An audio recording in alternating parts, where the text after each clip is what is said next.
It's Monday, but it's time for a think tank. How is everybody? Tonight, it's not really even this evening, it is tonight. And it feels like a Wednesday, but it's really a Monday, but it's supposed to be a Sunday. Go figure. So I hope everybody's doing well. I hope everybody had a great 4th of July. Of course, if you celebrated it, maybe some of I have to admit, some of you, I don't know where you live, so maybe you don't celebrate the 4th of July or anything like that. So I suppose that could be relevant here.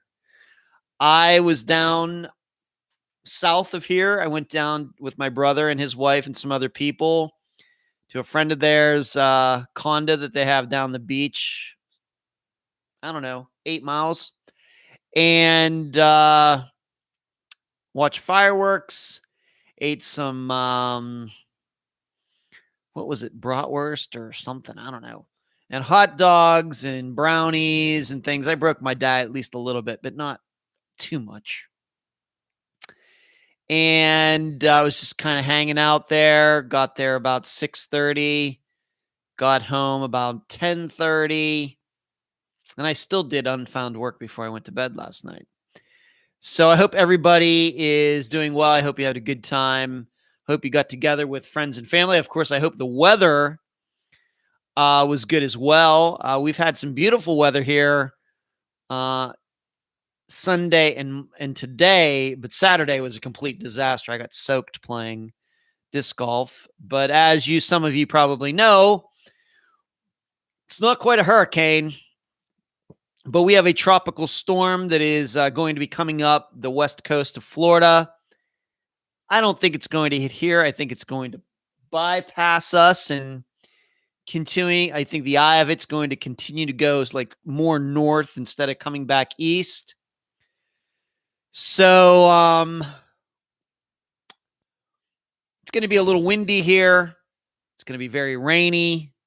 And so I went food shopping today, so I am sitting right in this place for the foreseeable future working on unfound stuff. And let me say, this past week has been, I wish I could get into all of it, but this past week was starting last Sunday when the interview I was supposed to do after last Sunday's think tank fell through. It started with that. It was a week. It was certainly a week. But let's say hi to everybody in the think tank on this very rare Monday think tank, since yesterday was the 4th of July. Come on, Eileen. Hello, Paula, Linda, LaFord. Happy birthday, LaFord, by the way. Charlotte. And who else do we have there? Kathy. Hope everybody's doing well. I know some of you are saying that, I realize that some of you tonight, some of you will be talking about Tom Brown's case as if it were any other disappearance that Unfound has covered. But I know for some of you, you maybe even never had even heard of Unfound until we covered Tom Brown's case during the summer of 2018. So it's going to be a wide array of interest and in-depth analysis, I think, tonight.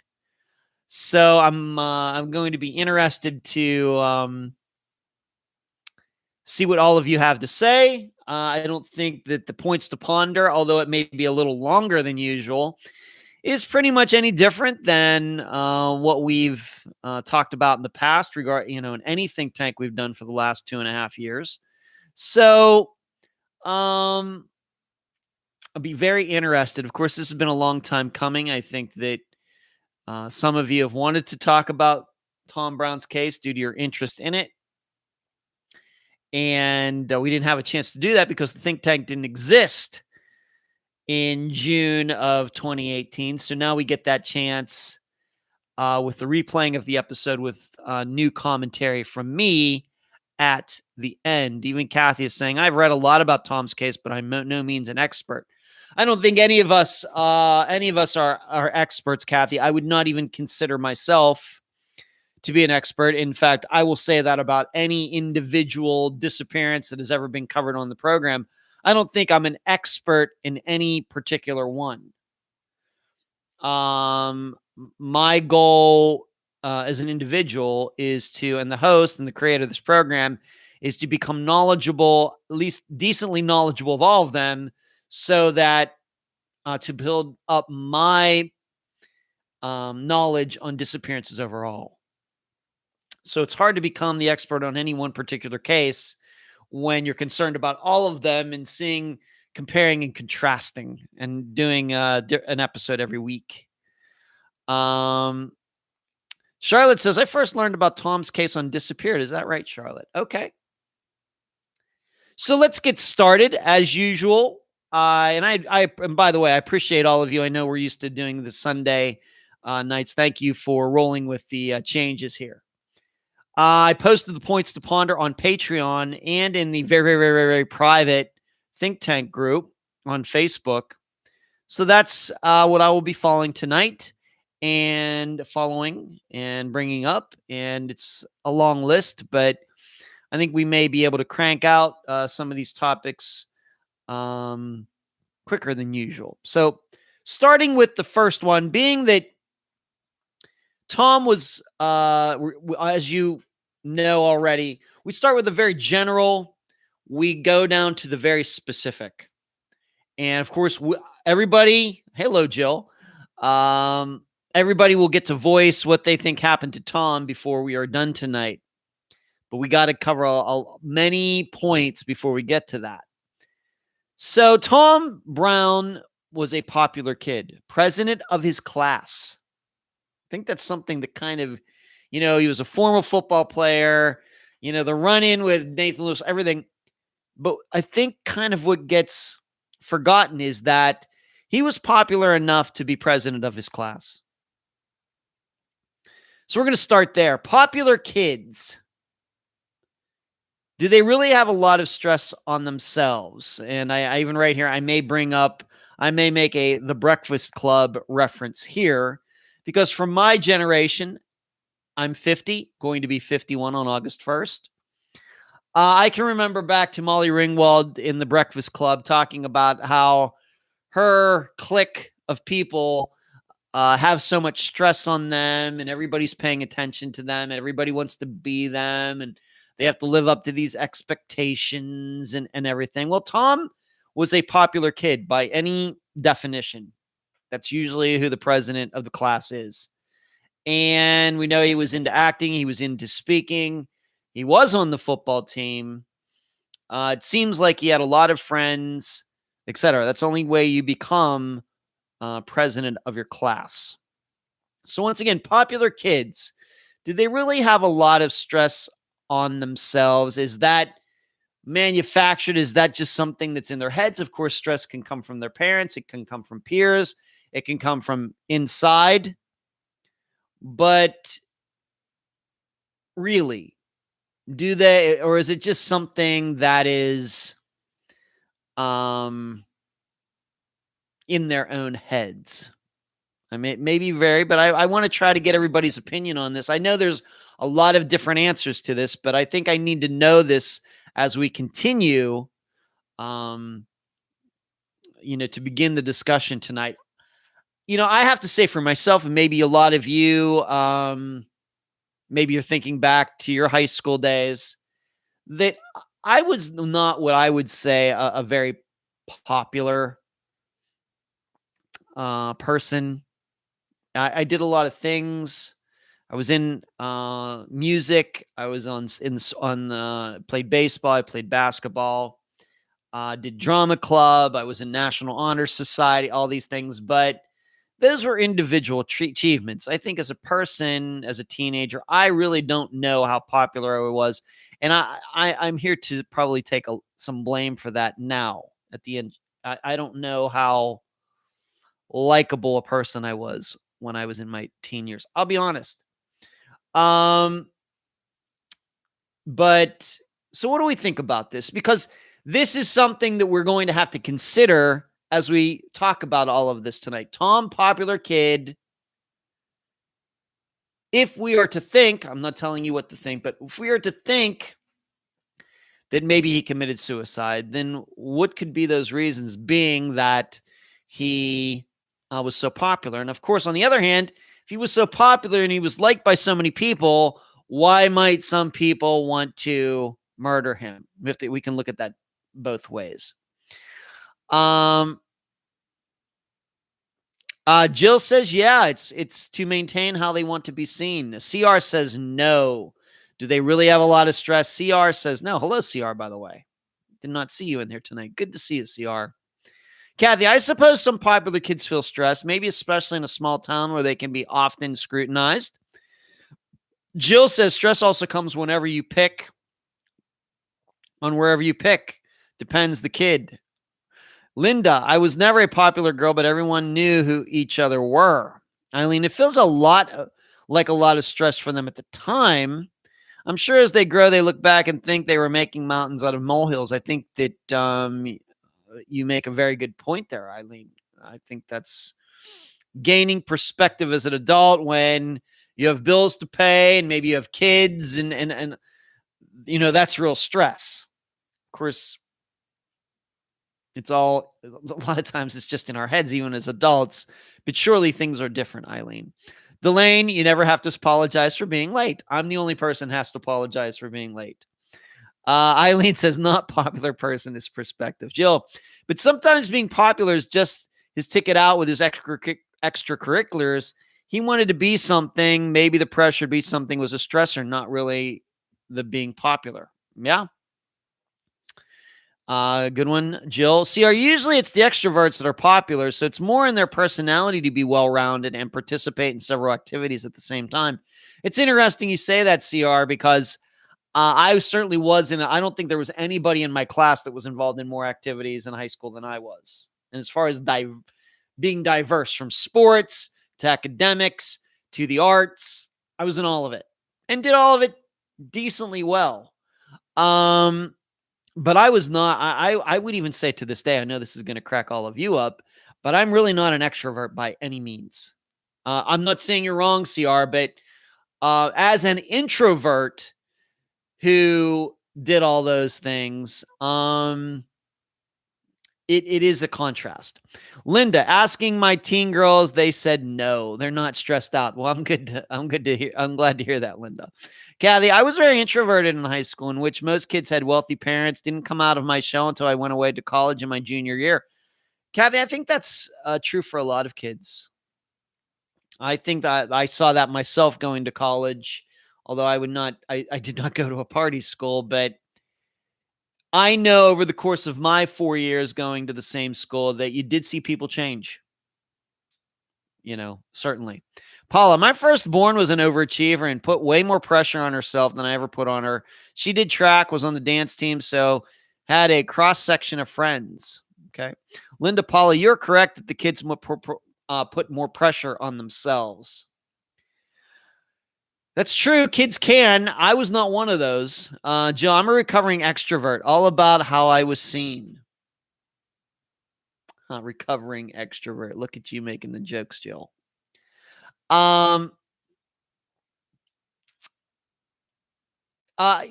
you know that it very well may be that there are kids who put pressure on themselves. I can tell you that all the pressure that I ever felt, at least as a teenager and going into college, was from my parents.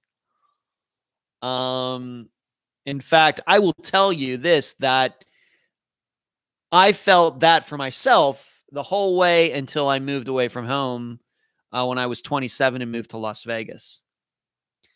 And since then, the only time that I think that I've really felt stress that, you know, was when I was working at 7-Eleven for those 10 months. Other than that, that's been about it. But surely the stress that I had as a teenager was not self-generated. But that's that. Once again, that can depend on, go from person to person. But so once again, going back to the original point to ponder, popular kids, do they really have a lot of stress on themselves? It depends. Depends who they are. They could be stressed, but that doesn't mean it's outside stress. It could be internal stress, or it could be outside stress. And if it was up to them, if they didn't have other people kind of maybe pushing them along, maybe guilting them, threatening them, then they wouldn't be stressed at all. It just depends. So we have to think about this. We have to really consider this as we think about Tom Brown, who was a popular boy. Okay, popular young man. Paula says, Tom quit football in Texas, exclamation point. Not sure he cared how others saw him. Okay.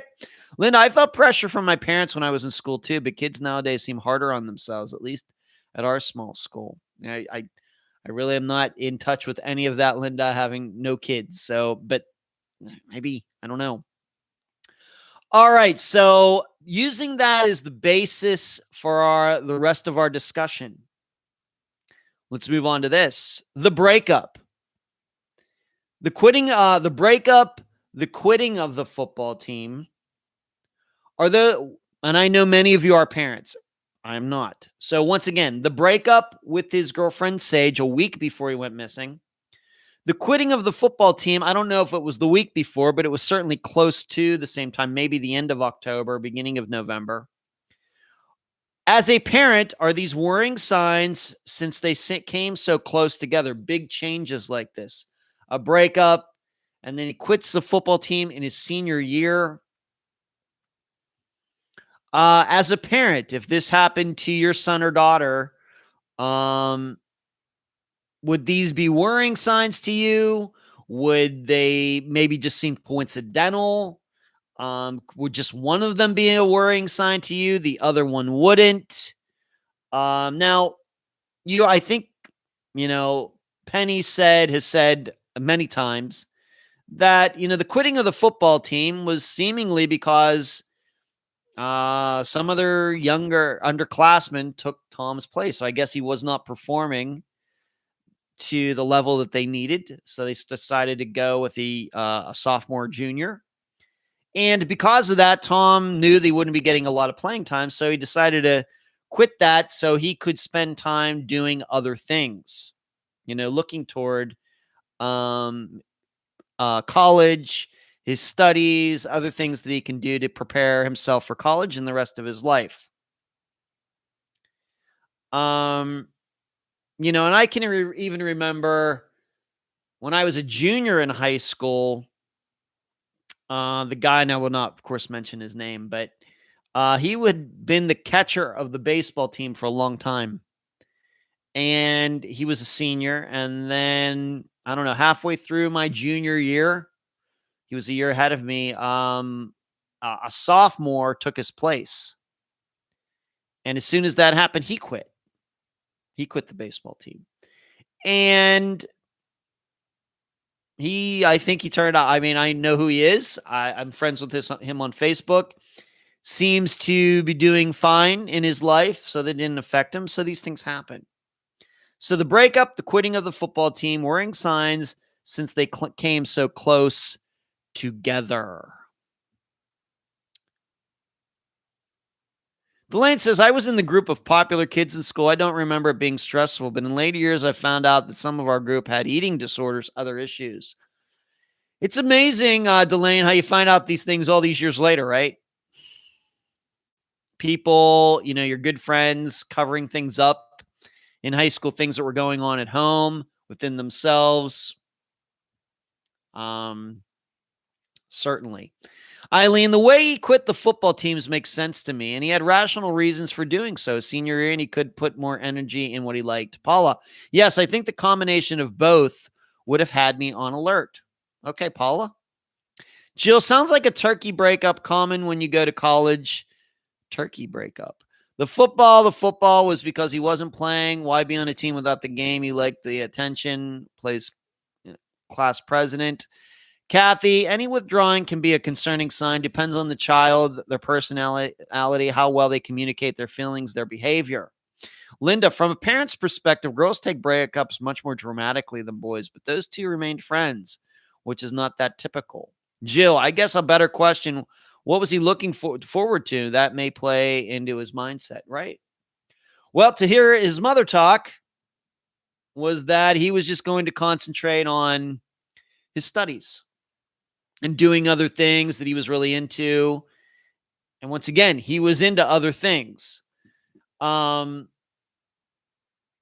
once again, looking at from a guy's point of view, I never quit. As far as teams or anything, the only time I ever quit anything, as far as anything like that, was when my dad made me quit a Legion baseball team after my senior year in high school. I was playing in Indiana County League in Pennsylvania, and my dad thought I wasn't getting enough playing time, and so he made me quit. I did not choose to quit, and I still to this day give my dad a hard time about that. I did not want to quit, and I should have just said that the hell with him, and continue to play and just tick him off. That's what I would do. It's easy to say that now, but at 18 years old, it's a little hard to see that way. But I didn't want to quit. I didn't play basketball my junior year, but I didn't quit the team. I played my sophomore year and then just didn't play the next year. And then I played my senior year, and I should have not even done that. But so I can relate to quitting a team, even though it wasn't myself who instigated it. As far as breakups go, didn't do a ton of serious dating in high school. In fact, a lot of people would say I haven't done a lot of serious dating in my entire life. But so these are, maybe I can't relate to all of this, and certainly not having kids, I can't relate to it. CR, not sure. Would it have been a different time of year, such as the beginning of a play? Just don't know, CR. If he was going to be in a play and quit, he would certainly have been leaving a lot of people, leaving a lot of people out in the cold if he was supposed to have a part in a play and then didn't show up or something. Would they have understudies? I was in the drama club in high school. We didn't have any understudies. And drama and speech, Eileen says, Jill, my husband quit his football team senior year. He wasn't get what he wanted. Delane, I would really like to know how the breakup happened per Sage. There may have been more to it than distance and may not have been completely mutual. And Delane, thank you for bringing that up. Maybe I just need to make this clear. Sage was not in high school when this happened. She was actually a year ahead of Tom. And so she was at college when they had this breakup. And, college girl dating high school guy, or even the opposite. I can remember back at that time. I'll be honest, as a guy who went to college for 4 years, people that still had boyfriends and girlfriends in high school just weren't, it's like, what are you doing? I'll just admit it. Maybe some of you, I think that was the popular opinion, at least at the time in the late 80s, early 90s. So maybe that was what went on with Sage as well. She's dating a guy in high school. What's she doing? And maybe Tom was saying, what am I doing dating a girl in high school? I don't even, in college, I could be dating someone right here and seeing her more often. So you don't know. Paula, quitting mid-season for not starting anymore could be seen as a little entitled, selfish. Maybe. Kathy, Delane, I got the impression it was mainly Sage's idea to break up. Penny, I think, is portrayed it as being mutual, but it would be nice to get Sage's side of this. But really, to my knowledge, she has done next to nothing regarding any talks or anything regarding Tom's disappearance. Jill, now my husband is on a tangent about wanting to do things before he grew up. Okay. Well, welcome Jill's husband to the conversation. Charlotte, I was in choir every year and I wasn't picked for the a cappella choir my senior year after taking singing lessons from our choir teacher. So I quit choir altogether in my senior year. Okay, Charlotte, I'm sorry I didn't make it. Linda, I would have been nice if we knew what they text. It would have been nice if they knew what they texted each other. Well, as far as has been gotten out there, Linda, she just texted him seemingly out of nowhere to say, hey, are you okay that night? That's the story. They did not have a long, back and forth about any deep topics. So once again, the breakup, the quitting of the football team, worrying signs since they came so close together. Some of you, for example, like Paula, might see this as something that is concerning. Some of you, not so much. As we know, teenagers breaking up all the time, getting back together, breaking up, getting back together. We want to date other people. No, we don't. Common to this day. No matter your sexuality or whatever else. Quitting of the football team, once again, there are people quitting teams all the time. Even on a team that maybe you could call an individual sport like tennis. High schools have tennis teams. Players quit. Golf teams, players quit.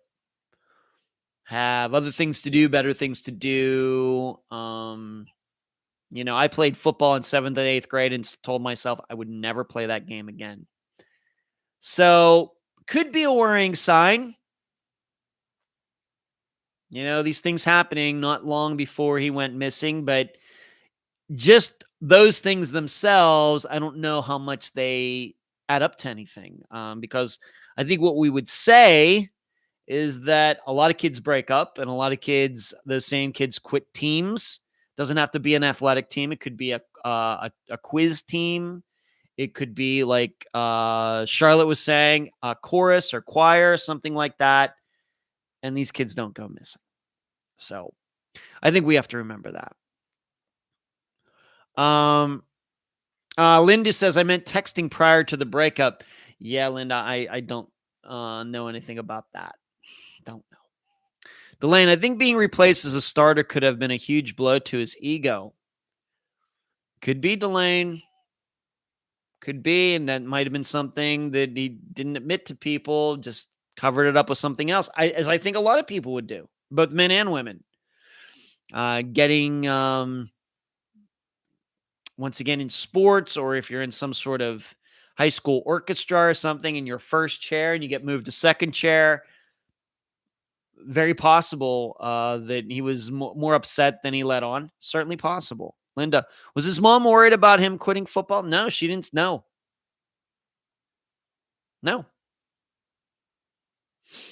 She told me, I don't know can I say rationalized it? I don't know. She simply said that they talked about it and he said I could just put more time in. I wasn't going to play football in college anyway. So if this is going to happen, I can just devote time doing other things. And given myself, who didn't like football, who hated the practice part of it, I can understand why he quit. So there's that. So those two things alone, not exactly breadcrumbs. Let's put it that way. Maybe, but they would have to be combined maybe with a lot of other things. So let's move on to this. Do we know as much as we need to know about what Tom and the two friends did that night? Now, if you will remember, I got to talk to one of them, the girl, very, very early on in finding out about this. And she is, of course, the girl whose parents had the helicopter company. She went up with her father that next morning. They were the ones that saw the Durango parked there, directed everybody to the Durango. And if you will also remember that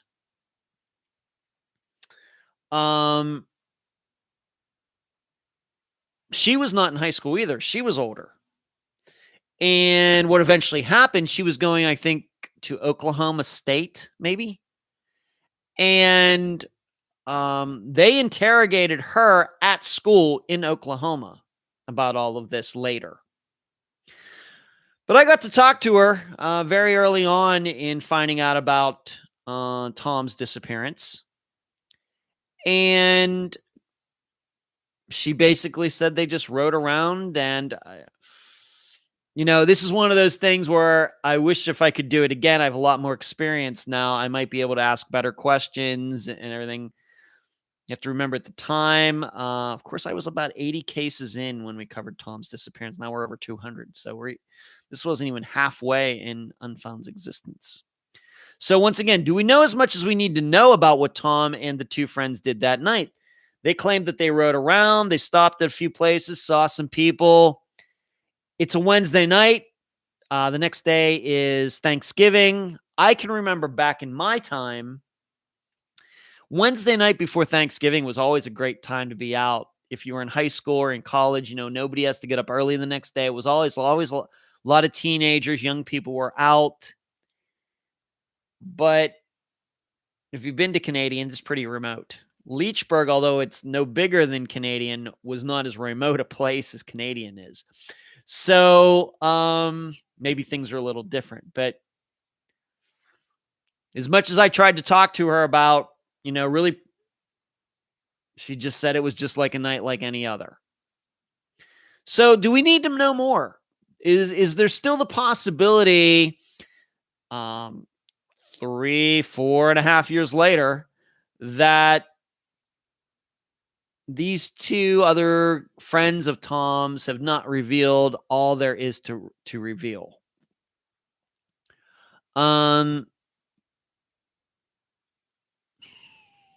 Delane, she wasn't initially in favor of the quitting, but understood his rationale. Yeah, Kathy, I think we probably know enough about what they did that night. Nothing untoward. Eileen, it all seems like the regular kid stuff that I remember.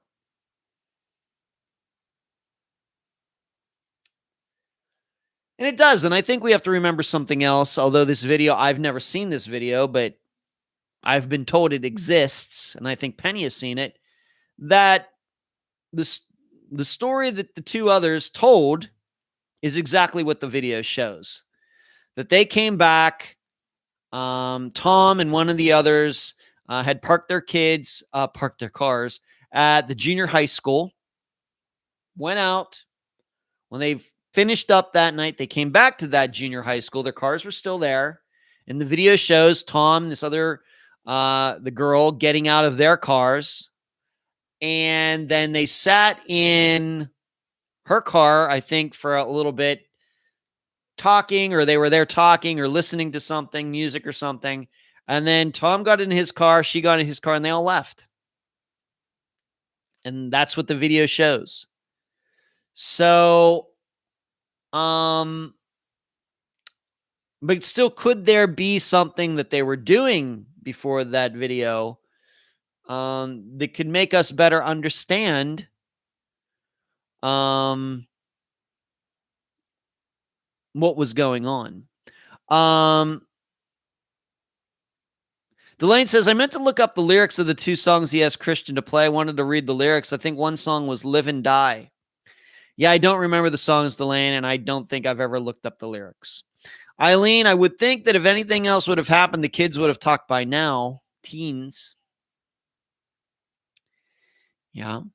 Linda, looking up Canadian is only 1.3 square miles. How much driving can you really do? Well, yeah, like I said, I grew up in Leechburg, Pennsylvania, which population-wise is no bigger than Canadian.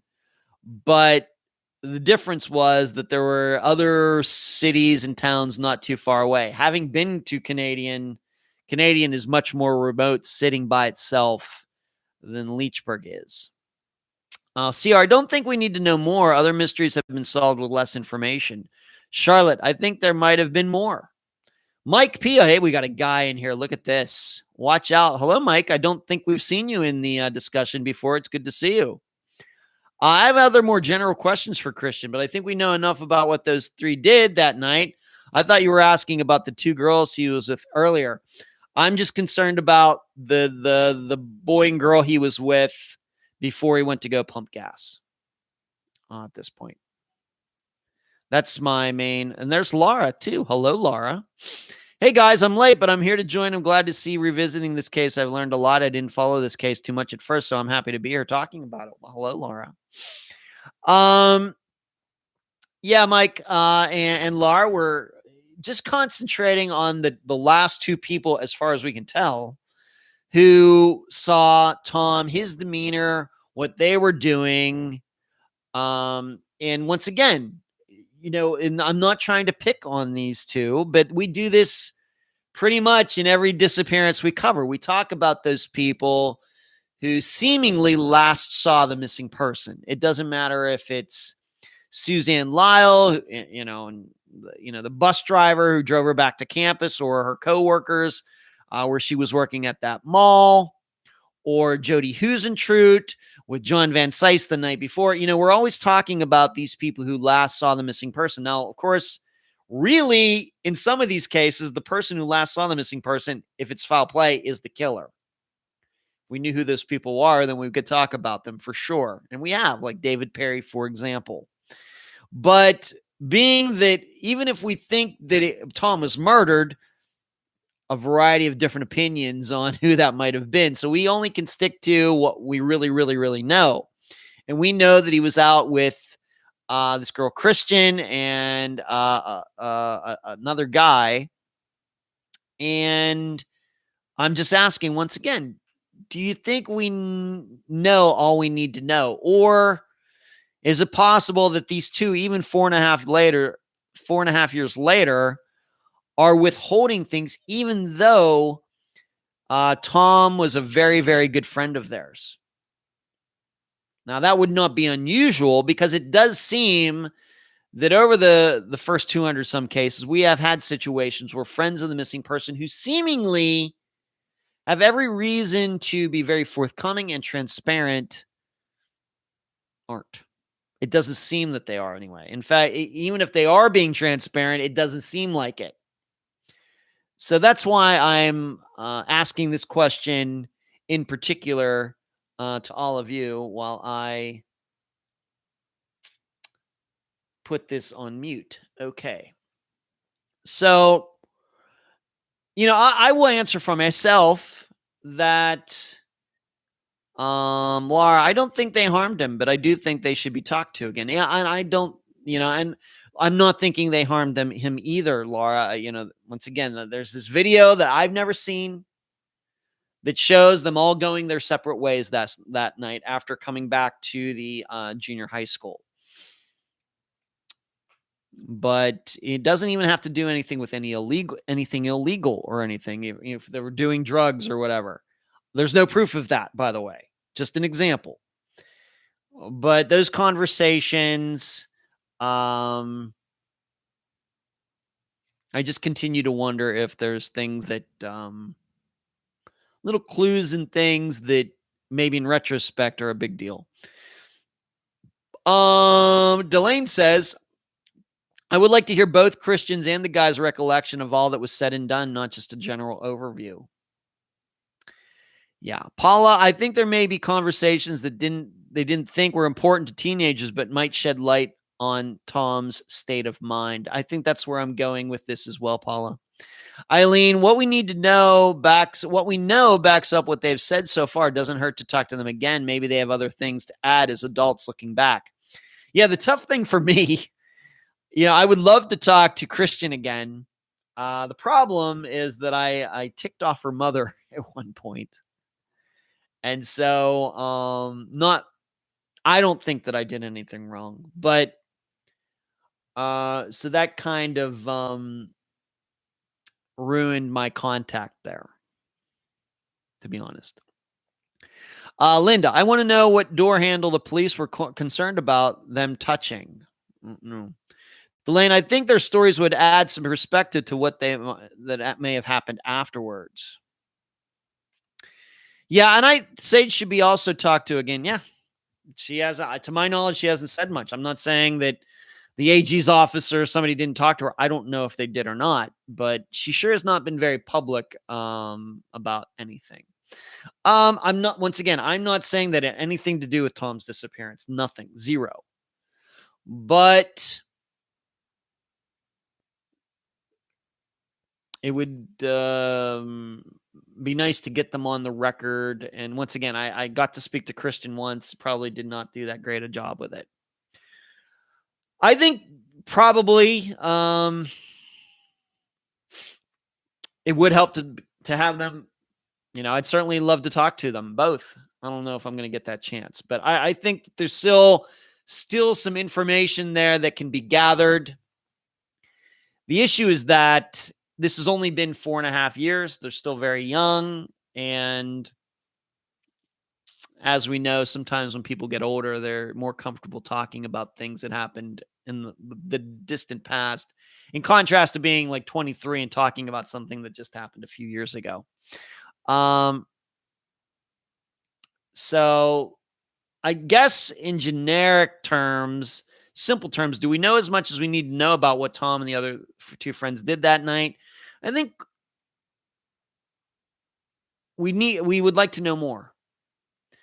But at the same time, there is no reason to believe they have anything to do with Tom's disappearance and death.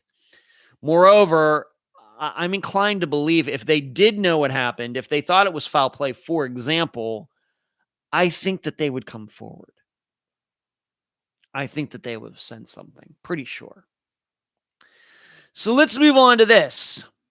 And this is to this day, it's a huge point of contention. I can't explain it. And I will try to give my best, very quick rundown of this. But the phone being found the way it was, suspicious or just conspiracy theorists at work? So some of you, I know some of you are not, have not followed this as closely as others have, but what happened was, of course, Tom goes missing. There are a variety of different things that are missing. After they found his vehicle, they found that his backpack wasn't in there. They found that his laptop wasn't in there. They couldn't find his phone, etc. And eventually, of course, the backpack and the phone and the laptop were found, although they were found separate locations along Lake Marvin Road, kind of in a line between where his vehicle was and where his remains were eventually found. Kind of. I've been there. Boots on the ground. So what happened was Phil Klein gets involved. And because those other items had already been discovered by accident, he wanted to organize a search in the Lake Marvin Road area. And that's what happened. So the people got together early 2017. A bunch of people got together and they started down Lake Marvin Road. And within 5 minutes, Tom's phone was found. And it was not found near the backpack. It was not found near the laptop. And if you were ever to look at a map, it found right at the beginning of Marvin Road, very close to the Marvin Road, Lake Marvin Road, and the main road that kind of goes through Canadian. And somebody picked it up. So the phone being found, it was within 5 minutes of the search starting. Suspicious or just conspiracy theorists at work. Now, let me add something to that. To this day, there is still a big question mark as to whether it is Tom's phone or not. The issue is that the way I understand it is that Tom's phone had a certain kind of cover on it with certain color. Allegedly, the phone that was found was a different color. Now, some people are saying, well, it's just because of the light and it's metal and it looks different under different light, etc. The problem, of course, is they couldn't open it. There was there was a lock on it. So, and I don't even want to, know what to make of that. But once again, the phone being found the way it was. Suspicious or just conspiracy theorists at work. Because the reason I say suspicious is, what are the odds? We know, for example, with Jason Landry, people go looking for a person, can't find him. And they know where he wrecked. They know where he was. They know the phone pings, everything. They go out, still hasn't been found. Over 6 months later, still missing. Whereas this was kind of a little bit of a shot in the dark, organizing the search. Phone found in 5 minutes. And I've been to the exact spot where it was found. And Penny explained to me how it happened. I was there, July 2019, almost exactly 2 years ago. Seems like yesterday. I had much shorter hair then. So let me see this. Linda says, I thought it was strange. Kathy, in my opinion, conspiracy theorists at work. Charlotte, I think it was suspicious. Paula, convenient for the PI. CR, not suspicious. So we have a nice mixture of that. Delane, suspicious that it wasn't found in initial searches. Yeah, the only thing I would say to that, Delane, is it's not clear to me that particular area was ever searched ever before. Okay. The other items found by accident, as many things are in disappearances. There's nothing strange about that. Crystal Morrison, found by accident. Chris Turner, found by accident. Robbie Hart, found by accident. These things happen. Eric Franks' car, not found by accident, but almost. They certainly got lucky. So these things happen. But we know how small phones are. We know how in many of the disappearances we've covered, not only is the person still missing, but their phones are missing. So, and as Paula is pointing out, and I don't want this to turn into a bash Phil Klein session, because as I wrote in the blog this week, I stated that my criticisms of Phil Klein are not personal.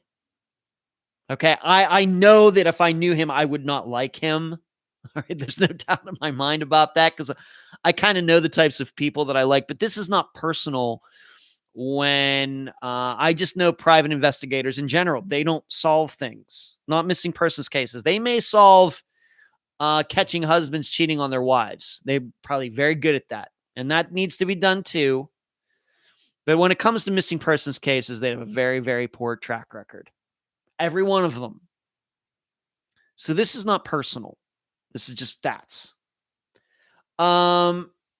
So what Paula is stating there is Phil Klein arranges the search. Everybody gets together, and then just within 5 minutes, well, looky here, there's the phone.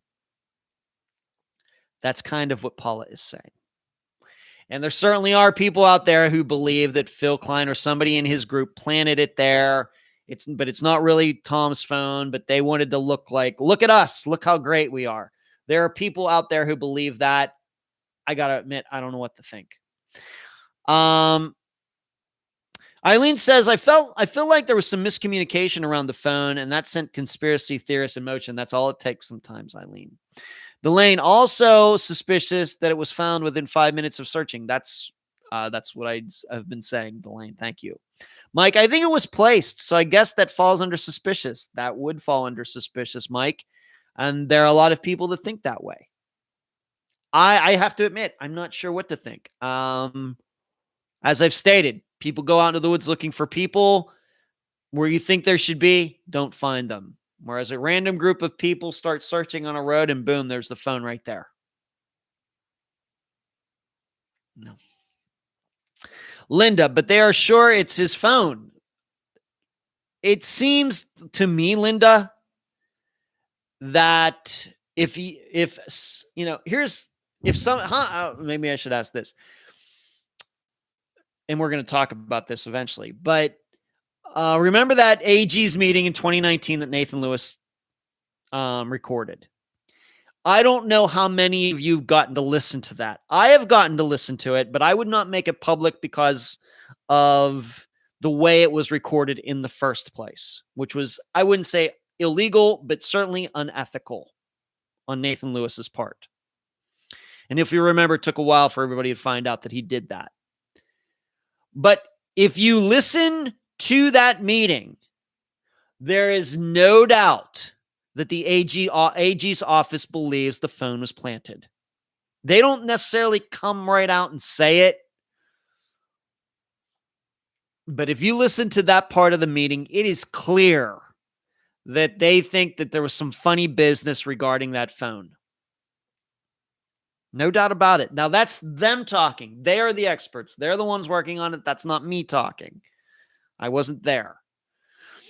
But if you've heard that meeting, then you know what I'm talking about. So it seems to them that it's suspicious. I guess you could put the AG's office of Texas in the suspicious category. I think that's what they'd pick. At least in 2019, I have no reason to think that they've changed their minds since. Kathy, I agree that the phone found may not have been Tom's phone. Delane, why has it not been identified by Penny? Well, she says it is his phone. She says it is. The problem is that I don't think that they've been able to get into the phone or it was ruined or something, and they could not get any information from it. The big argument has been, it was sitting, if it was out there since Tom went missing, that would have been like 2 months of it sitting there, and it didn't look like it had been damaged by the elements. It had snowed, it had rained, everything else. It didn't look like it had been damaged or dirtied at all. I've not seen it firsthand, but this is what people have said that's seen it. Laura, if they couldn't get in the phone, how are they able to confirm it's Tom's just by its color? That's just because we're looking for this phone, and guess what? It's the kind of phone, I think it was an iPhone. It's the kind of phone that Tom had. We're looking in the right area. Penny looks at it, says that it's Tom's. Now, I know there should be serial numbers and everything, but it's obviously not as clear cut. There's something going on there that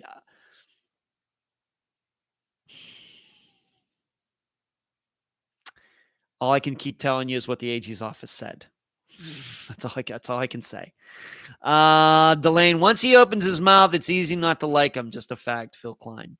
Eileen, it feels like that should have been able to be proven. They have all serial numbers and SIM cards. I agree with you, Eileen. I agree with you. But once again, that meeting was almost 3 years after Tom went missing. It was 2.5 years after the phone was found. And still the AG's office has this big question mark in that meeting. We just don't know. We're just not sure. Now, and I'm sure they would love to be very definitive. I'm sure they did not like having to be wishy-washy on it. Charlotte, can't they get the record somehow? Yeah. Charlotte, I'm going to take for granted that they did, and they're still wishy-washy. I think that tells you all you need to know. Linda, I thought Penny said the phone found was rose gold and Tom's was gold. I know, Linda. It's a confusing point. Kathy, Linda, you are correct. That's what Penny said during the podcast. Delane, they originally said it was rose gold, but his phone wasn't rose gold. At least that's what I thought. Yep. Linda, I do not like getting caught up in conspiracies, but I do find it kind of suspicious, especially since you say it was not affected by the elements. That's what they said. I wasn't there. Delane, it should have been sent to the FBI to be accessed.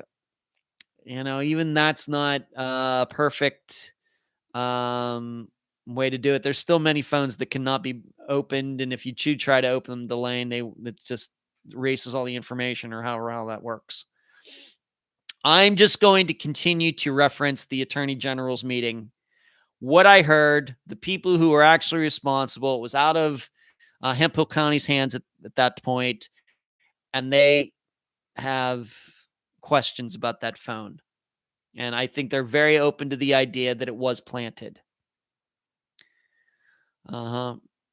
So I guess what we're saying is it very well could be conspiracy theorists at work, but the problem we have is that the main people who have looked at Tom's case, people that we would hope to be objective, and certainly not people who I think are prone to conspiracy theories, have a lot of experience with investigations all over Texas. They're looking at that phone and saying seems kind of weird to us. Once again, if I know that recording is out there somewhere, if you haven't listened to it, go listen to it. All right. All right, Paula. Yeah, sorry to hear about the spotty Wi-Fi. I suppose I'm going to have spotty Wi-Fi this time tomorrow, too, as this tropical storm comes through. Eileen, we had a SIM card in a junk drawer and weren't sure which phone or kit it belonged to. T-Mobile told us in like 5 minutes which phone it belonged to.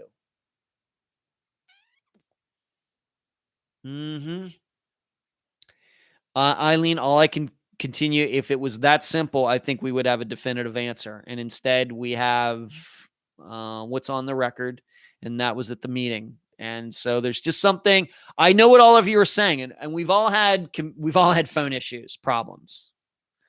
We've all had SIM card issues. We've all had Wi-Fi problems. We've all had connection problems. We've all gotten phones that are bad. All sorts of things. And you're right. It's usually, it takes some time and everything. We get a new phone, we get a new SIM card, and all these things. It just has not been that simple with that phone that was discovered during that search. All right, let's move on to this. The backpack and laptop. Now, if you will remember, these were found, at least one of them, by accident. Somebody was out in that area, came across either the backpack or the laptop. They were found very close to the road, Lake Marvin Road, and but they were not found together. Are they really disappearance evidence, or are they just irrelevant information? Remember, they are the reason Klein arranged the search in the area where the phone was found. Now, we know for sure that is Tom's backpack, and we know for sure that is his laptop. So once again, the backpack and laptop, when they were found, and they were found before the phone, it is these two items that eventually led to the search being done out in that area. Are they really disappearance evidence, or are they just irrelevant information? And what I mean by that is, no matter if you think Tom threw those things out or not, does it really help us understand the disappearance any more than we do? Sure, it helped, I guess, pointing people in that direction. But they did, remember, those two items did not help find Tom's remains. As far as we know, Tom's remains were found by accident by Pine Gregory on Lake Marvin Road, but that's not why he was out there and having talked to him, if he's telling the truth. So once again, the backpack and laptop, are they really disappearance evidence? Meaning, is there a way, maybe it's missed now, was there an opportunity to really solve this disappearance one way or the other, suicide, accident, murder?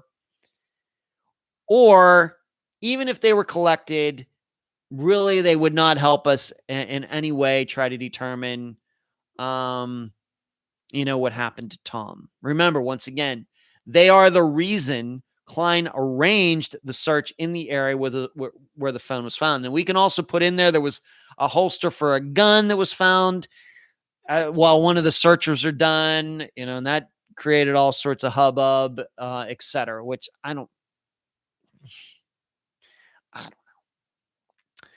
know. Linda says, I think it's evidence. Sounds like they were discarded from a moving car.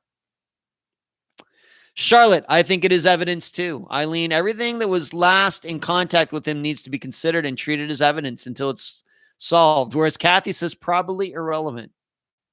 I guess the other reason we have to think about these things is because then we, and this is something that all of you should do anyway. Anytime you are thinking about a disappearance, you try to have to put yourself in that person's shoes. So when it comes to Tom, there's only a few ways those items could have gotten there. Either he threw them out, or he was walking, he carried those items to those places, and as he was walking, he just tossed them and kept walking, or somebody else threw them out for some reason. The issue is that why would he park his Durango where it was found? And if he was intending on killing himself or something, why does he take the backpack and his laptop with him at all? Why does he do that? On the other hand, if he was driving around that night, as we know somebody was driving the SUV, and they were coming down Lake Marvin Road, why throw those things out? Why not keep them in the car?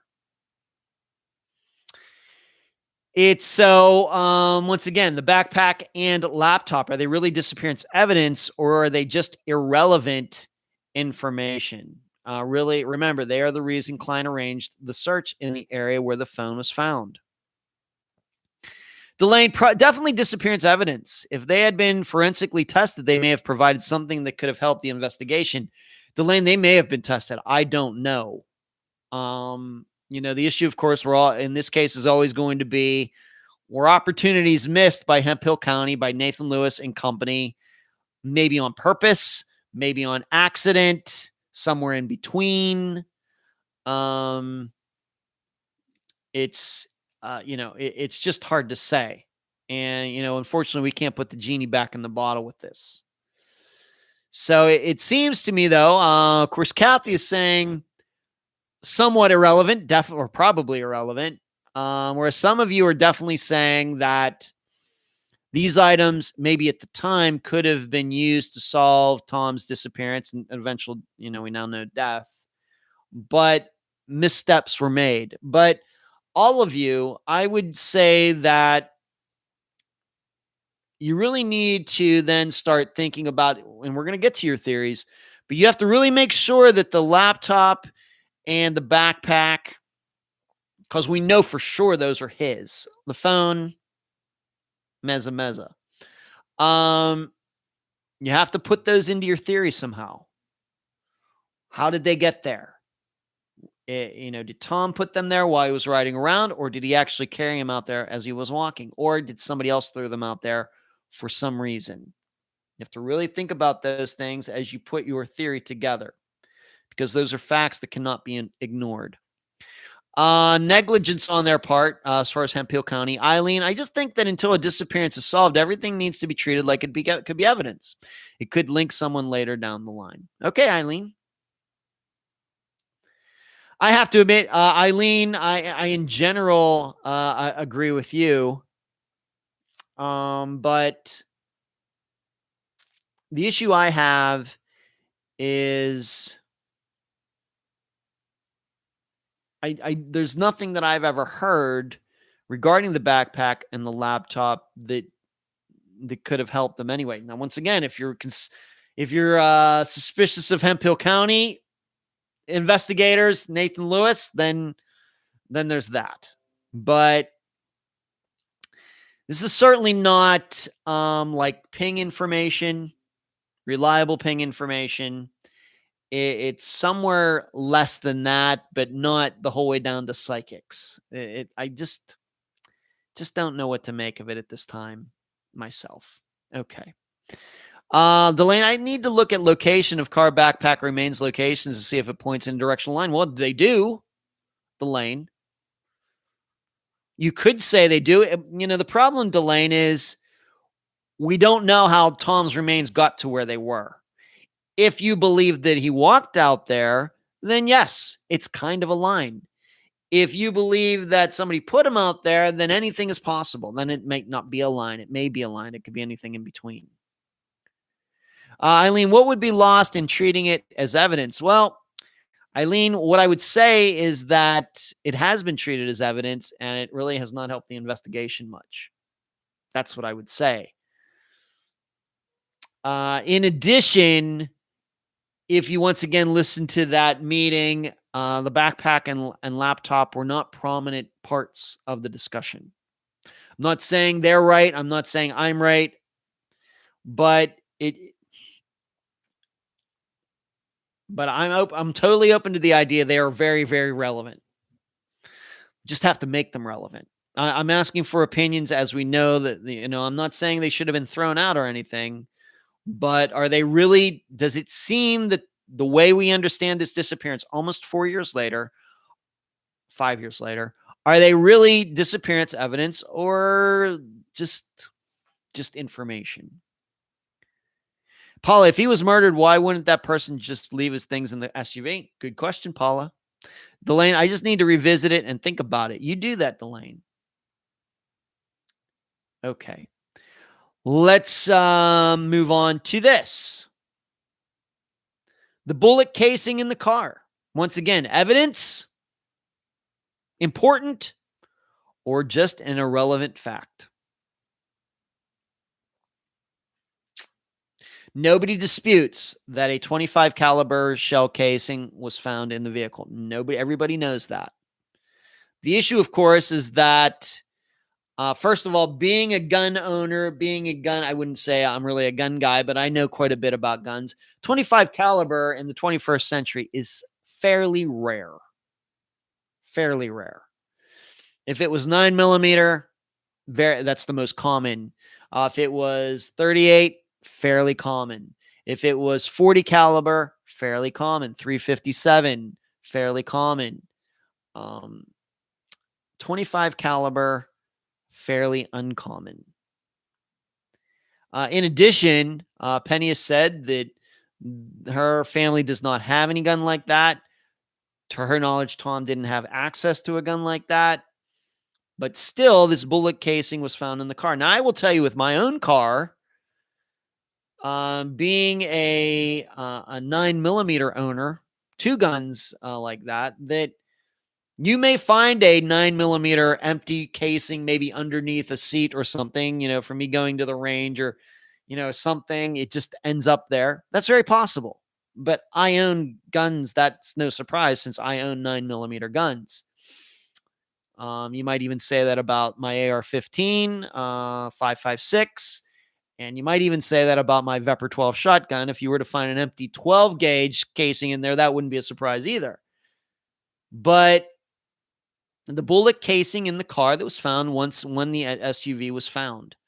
Once again, evidence or just an irrelevant fact. And the reason I'm asking you this is that, once again, whatever your theory is, how does that piece of information fit into it? Or doesn't it fit into it? Because what we should be doing is saying, all right, the casing's in the car, but no bullet holes were found in the car. None of the windows were shot out. If Tom or anybody else was shot in the vehicle, there would have been blood anywhere. There's no way it could ever have been cleaned up. Ever. Not with those kinds of seats, carpeted floor. There's no way it could be cleaned up. It would be so obvious. A blind man would be able to tell that there was blood in that car if somebody got shot in there. No matter if it's in the head, in the gut, in a leg, anywhere. It's automatic blood. Automatic. We know those things were not in the car. There's a speck of blood, but certainly not indicative that somebody got shot in the vehicle. So, bullet casing in the car. How does it fit into your theory? Is it evidence or is it just an irrelevant fact? Is this something that people didn't know Tom had? He was fascinated with it, kept it in his car, found it somewhere while he was out walking one day, thought it was kind of cool, kept it in his car, and just nobody knew. Or could it have been a casing from the gun that killed him? Eileen, Paul, I think we can say the same of it. This was suicide. Why not leave things in the car? Charlotte, I think it should be treated as evidence. Kathy, like the backpack and laptop, it could be evidence. We just don't know for sure. I said the backpack and laptop are relevant because nothing yielded so far and weathered. Why not? Yeah. Paula is agreeing with Eileen. Kathy, we don't know Tom's reasoning if he placed the backpack and laptop. Delane, wouldn't the casing in the vehicle and lack of substantial blood in the vehicle indicate that someone was shot out of the car by someone standing next to it or in the car? Delane, certainly possible. Linda, did they test it for recent residue or fingerprints. Linda, I just don't know. I don't know. You would hope, but I've never heard any information regarding that. Eileen, everything should be treated as such until we know what happened. Doesn't seem like anyone was shot, but maybe someone who does have a 25 later was found to have had a connection. Eileen, yeah, I agree with you there. It's interesting. I have to admit that I've thrown around the idea that for some reason, Tom was outside the vehicle and somebody was in his vehicle and then shot him. And the casing, flew out once again. That's a semi. And for those of you who don't know a lot about guns, I don't mind explaining this to you. But with semi-automatic guns, which 25 calibers are mostly going to be, what it means by semi-automatic is that it's not a revolver. Everybody knows what a revolver, like the Old West. 25 caliber is a semi-automatic, meaning there's a magazine you put into the handle of the gun, and as you pull the trigger, the bullet goes forward, but the casing that the bullet is in shoots out. Whereas with revolvers, the bullet comes out, but the casing stays in the chambers. And then once you're done shooting them, you empty them all at one time. Whereas with semi-automatics, they shoot out one at a time as you pull the trigger. And what we're saying here is that with a 25 caliber semi-automatic, that if somebody did shoot that gun and was in Tom's vehicle and was shooting the bullet out with the window down, let's say, that the casing could have shot out, landed on the floor in the vehicle, and of course there would be no blood in the vehicle because Tom, presumably, is outside the vehicle. There's no holes anywhere in the vehicle because the door was open, the window was down. There's no facts to dispute that, surely. So that's just, for those of you maybe who don't know that much about guns, that's my 1-minute explanation of how guns work. Delane, supposedly Tom was not interested in guns at all, so I find it hard to believe that it was just there without it being related to that night. That's true, Delane. That's what's been said. I can't argue with that. True. Eileen, are they specific to a gun like a bullet can be once shot? Well, there is a science out there, Eileen, that even though, mostly, and if you watch cop shows, they show, well, the bullet can be traced to this type of gun. It can be traced to a Glock 19. They look at the bullet if it's not too deformed, and they can see the grooves on it, and they can look at the grooves and know which manufacturer it is. That is a true science. Not exact as maybe they make in TV, but it is somewhat of a science. Well, it could also be that way for the casings of the bullet, because once in a semi-automatic, once the next round comes up into the chamber itself, made out of steel, makes marks on that casing. And then when the bullet shoots out, the casing's shot out. And it could be that casing has unique characteristics on it from being put into the chamber, that if you find a gun, you can start trying to match the scratches on the chamber to the inside of the barrel of the gun. That is a science. I don't know how accurate it is. So it is certainly possible that could be done if they still have it. And I have to admit, I think that the bullet, the casing being found, I think is one of the main reasons that people still continue to believe that Tom was murdered, outside of the psychological factors. Oh, he wouldn't have done that, and he wouldn't walk that far, and everything else. One of the reasons I think a lot of people continue to believe that he was murdered was because of that casing. And it varies, certainly possible that he was shot outside the vehicle. Certainly. Linda, from what I understand, each bullet has a fingerprint. That's true. Eileen, zero gun knowledge here. That's all. I'm doing my best, Eileen. Maybe we could have a deeper conversation about this at another time about guns and things like that. Delane, there could be touch DNA on the casing. Could be. The only thing I would say to all of that regarding fingerprints and everything, we just have to remember that meeting that happened in 2019, that although I do not remember that casing being talked about specifically, it was surely something they looked at. And you have to remember in that AG's meeting, although they didn't come right out and say it, although the cause of death was undetermined, I think anybody who listens to that meeting will think that they were leaning towards suicide. That doesn't mean they're right. So if there was touch DNA on it, Delane, it seems to me that if there was DNA on it, it must have been Tom's, or, nobody's suspicious, or I guess, if they tested it. Mike, I'm on the fence with the casing. It could be trash or just something that fell out of a friend's pocket, backpack, etc. at a different time. There's nothing ruling any of that out, Mike. You're right. There's nothing ruling any of that out. Once again, this is one of the situations. There's no facts to dispute the idea that somebody used the gun in the car shooting at somebody outside of the car.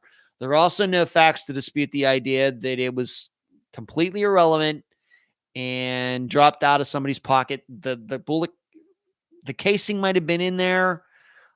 I don't even know if they bought that vehicle new or used. Maybe it was in there when they bought it used. I just don't know. I don't know if they bought it used, but it's just an example.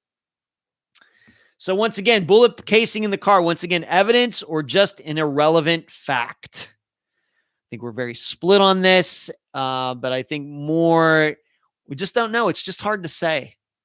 I think that's why we got a split decision once again on this. I will tell you that you have to put it in the evidence category. Simply because bullets can kill people. Backpacks don't kill people unless there's bombs inside of them, like the marathon bombers. Computers don't kill people, but bullets do kill people. So it would more go into the evidence category than those other two things would. Eileen, I agree. If he could have seen it on the ground somewhere, tossed it in his car because he thought it was cool. Yeah. Delane, I just find it hard to believe that with suicide, the casing landed in the car, but no substantial blood in the car. That is if the bullet was even fired. We don't know. So, all right, let's move on to this. 30%. We have to remember when we talk about Tom's remains, his entire body was not found. Something like 35% of it was found, and it was mainly his upper body, including his head. In fact, in talking to Pine Gregory like I did, if we are to believe him, I know many of you may be suspicious of him. That's your choice. But the way Pine Gregory explains it, he was walking along in those woods, kind of not really woods, but brush, and he saw something white, and he thought it was a soccer ball. It ended up being Tom's skull. I remember it like it was yesterday when he told me that, when I talked to him in late 2019. So 30%, mostly of the upper body. Not mostly, but all of the upper body. So 30% of Tom's total mass, only 30% was found. So this part, let's remind you that. It was found 12 miles away, 12 miles from the Durango as the crow flies. So a straight line to where the body was. I've been to where the Durango was. I was to the approximate area where his remains were found. I was out there after his remains were found. And I was there with Penny and some other people.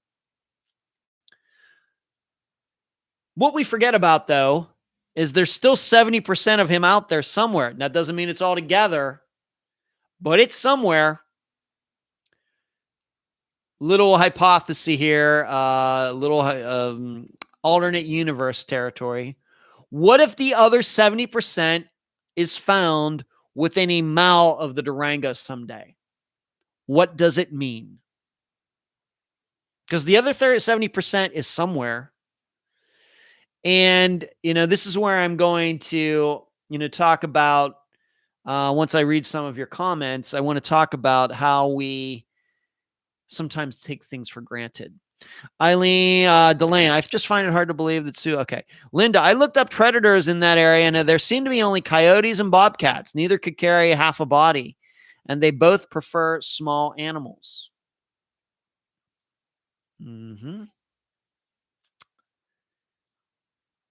So once again, 30% of Tom's remains were found 12 miles away. It's something that I've continued to bring up since February of 2019.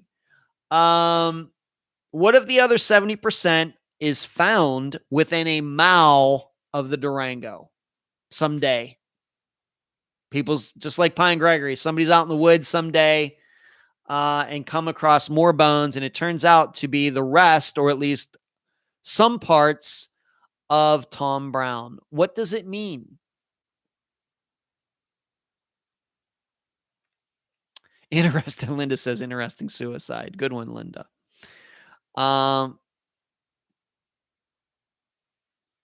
Delane says, I was hoping to find out what remains were found, but didn't have time to search. I understand the top percent, but I wanted to know exactly what was found, not trying to be gruesome. It was his upper body, Delane. Bones, part of his upper body. That's what was found. Like I said, I'll back up a little bit. Like from, 30% from here up, including his head. My understanding is that no leg bones were found, no pelvic bone was found. It was just like rib cage and up. Eileen, this also bothers me. Animal activity doesn't seem likely because they would really not be choosing the bottom half of you and not touch the rest. Eileen, also not trying to be gruesome. We're not trying to be gruesome here. We're just this is just science, Eileen. It's all we're trying to do is science. Kathy, if 70% found 1 mile from the Durango, his death would have to be homicide, and then he was dismembered. Charlotte, it seems like his body would have been dismembered.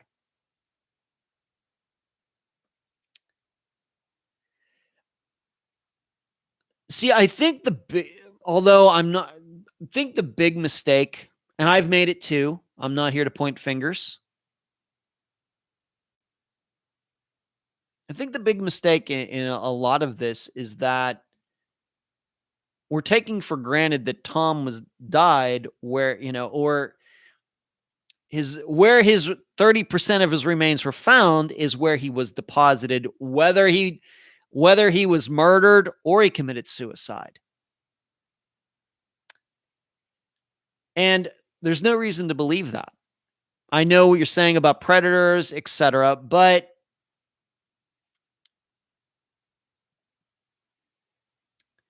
it very well could be that his remains were actually deposited, or he was somewhere else. He committed suicide somewhere else. Animals came along and dragged that 30% of him away.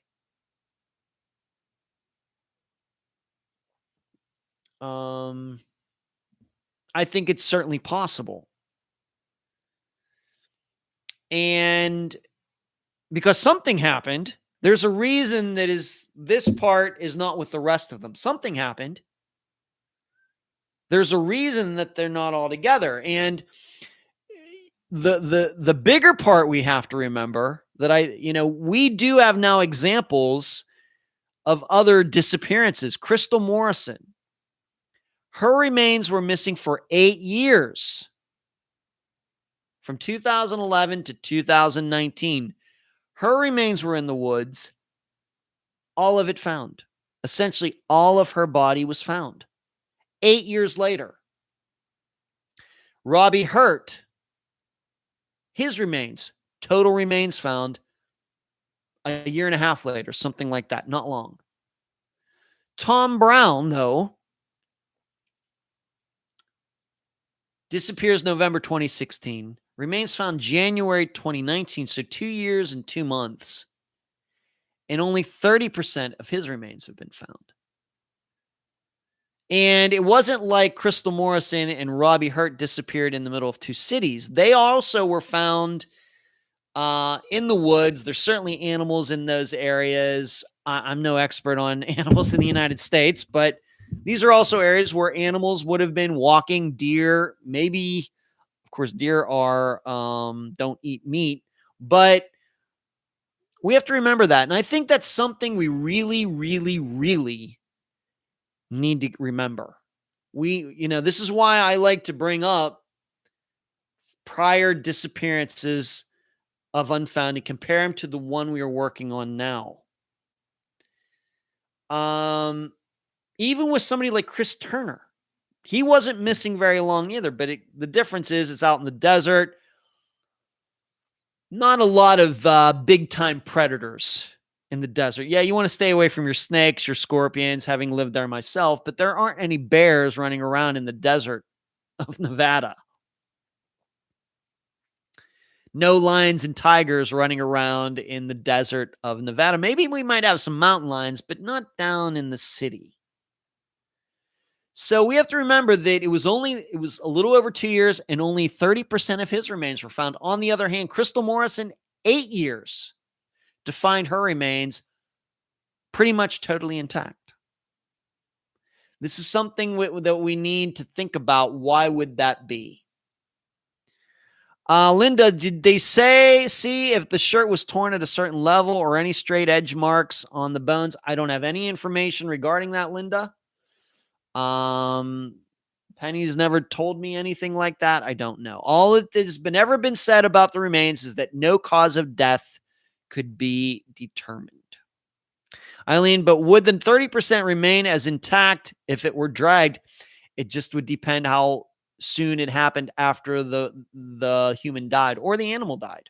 It would be the same way with animals that die of natural causes and other animals come along and start fighting over it and everything. It just depends how soon it's found. Yes, if it's weeks, then the body's going to fall apart fairly easily. If the remains are found fairly quickly, then they have a much better chance of staying together. Kathy, Eileen, it would depend on when the body, there we go, it would still be intact. Eileen, Delane, I guess if only skeletal remains were found, it could have been separated by animals and possibly weather events, but it just seems really odd. The missing parts could very well tell us what killed him. It could. Linda, I don't buy into the animal theory, not at all. The only predator large enough to cause that much of a body disappearance is a human. Okay. So then, okay. But I just don't want you to forget that. I'm not telling you what to think. All right, I don't do that. I don't try to push you in any particular way on a theory. We talk about theories because we like to do that. It helps us brainstorm, etc. But I'm on here to tell people what to think. I'm just giving my opinion, my analysis, and in these think tanks, being a little bit of a devil's advocate for the other side. I could flip. That's why it seems sometimes I flop back and forth. That's my job, to generate conversation. But I just don't want you to view Tom Brown's death in a vacuum. This is, when you're talking about the remains, you should also be thinking about other disappearances, whether they've been covered on Unfound or not, where remains were found. How often does it happen that 30% is only found? What does it mean if 100% is found and it's 10 years later? These are things you should be thinking about. I think what it means, to answer my own question from this, what if the other 70% were found within a mile of the Durango? What does it mean?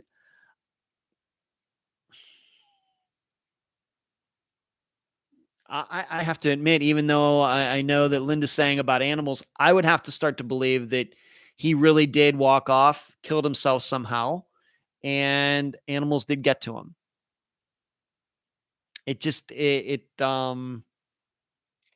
For somebody to slice his body up, leave part of it here, part of it there. This once again goes back to why not just get rid of the whole body? We all know you make bodies disappear and they're never found again. The odds of you getting caught for that, probably going to walk around a free man or woman for the rest of your life. So that's what probably I would think. If 70% were found a lot closer to the Durango. Charlotte says, if it was suicide, would the body have been separated like that?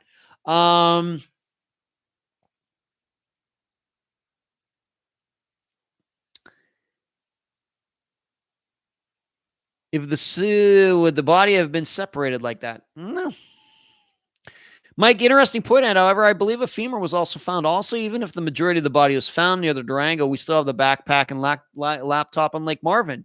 That's true. I don't remember about the femur, Mike, but I've not seen the remains. What I remember is that 70% of his upper body was found. However, if it was a femur, and if nobody knows what a femur is, the femur is the top part of your leg I think it's the largest bone in the body. From your pelvis down to your knee, that's the femur. And that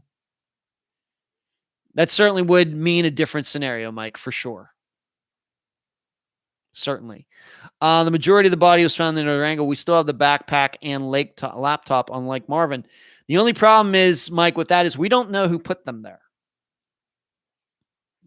That's the only issue. Whereas we know that that's Tom, that we know that's his remains. Once again, it seems like the backpack and laptop helped somehow, because that's what put Phil Klein on to looking on Lake Marvin Road, and then the phone was found, but we just talked about that, and there's still suspicions there.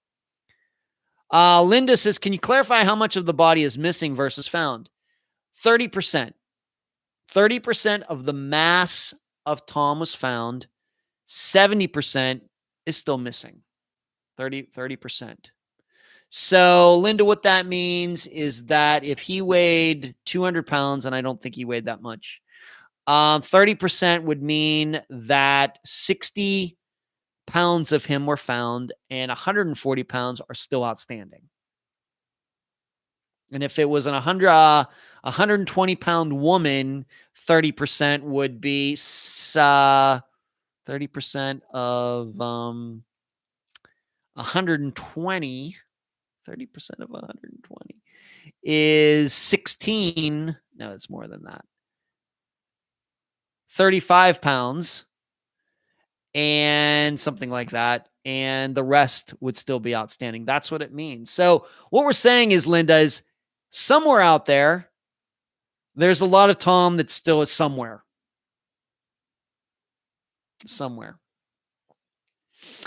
Delane, even if he was intact for it to be a suicide, there would have to be a means of suicide next to the remains. Well, I think what I'm saying, Delane, is for people who believe it was suicide, that they may be able to latch on to the idea that only 30% of his remains are found, and that doesn't mean that's where he died. He might have died somewhere else, and that's where you'll find the other 70%, and that's where the weapon is. That's kind of where I'm going with this. Linda, just wanted to clarify because I heard it both ways. Yes, Joe, we're still going. We got a long ways to go. So main point, anytime you're thinking about remains and hearing about them, hearing about Tom's remains, think about other disappearances that were unsolved for a while and then remains were found. 10 years, 20 years. People were found intact. Why were those ones people found intact and only 30% has been found at Tom's? You have to think about this. Let's move on to this. This is another controversial topic. The picture of Tom at the gas pump. What happened to it? Now, as you know, just a few days after Tom went missing, Penny swears that Nathan Lewis showed her a picture of him at the gas pump that night. And it was not like a security camera from up above. It was taking a picture from behind. I was there at Frank's back in July. I went through some different pictures with Penny for her to show me the picture of a person pumping gas that most closely resembled Tom, the picture she saw of Tom. And it was one from behind the back of his Durango. He's there pumping gas. That's what she said. I've never seen the picture. In fact, after that day, we don't know what happened to that picture. But she still claims that it exists. Nathan Lewis claims that never happened. So the picture of Tom at the gas pump, what happened to it? And does it really exist? I know that would mean you'd have to call Penny a liar, but we need to explore this. Why would he show her a picture of Tom at a gas pump and then make that disappear? I mean, it's easy to think, well, he's involved. Well, why would he show her the picture in the first place? Makes no sense, does it? What does it mean? What happened to it? Kathy, lost or destroyed. Charlotte, it was probably destroyed. Eileen, controversial opinion here. I think she was under a lot of stress, and I think she misremembers it. I don't think she's outright lying. So, Eileen, are you then saying that she wasn't shown the picture at all, or what? Just not trying to put you on the spot, but was it not really Tom at the pump? Does the picture not exist at all? I'd like you to just maybe go through that a little bit more. Delane says to Jill, yep, we probably could discuss this one till tomorrow morning. Yeah, but I'm not going to let that happen, Delane. Eileen says, yep, I don't think it existed. As I stated, I've been I've tried to be as much as anything that she has ever told me regarding Tom's disappearance, both in the interview, not in the interview, when I saw her in person, everything. I think that on that particular point, I've really tried to hone it down to very specific. I emailed her pictures that I found on the internet, people at different gas pumps, different angles, different heights, all sorts of different things. And I've asked her which one of these is the closest. And once again, she picked a particular one out, not a security type camera, but point of view, but a ground level view from the back with Tom standing in the picture. We went to Frank's. We recreated it while we were there. Same story, same description.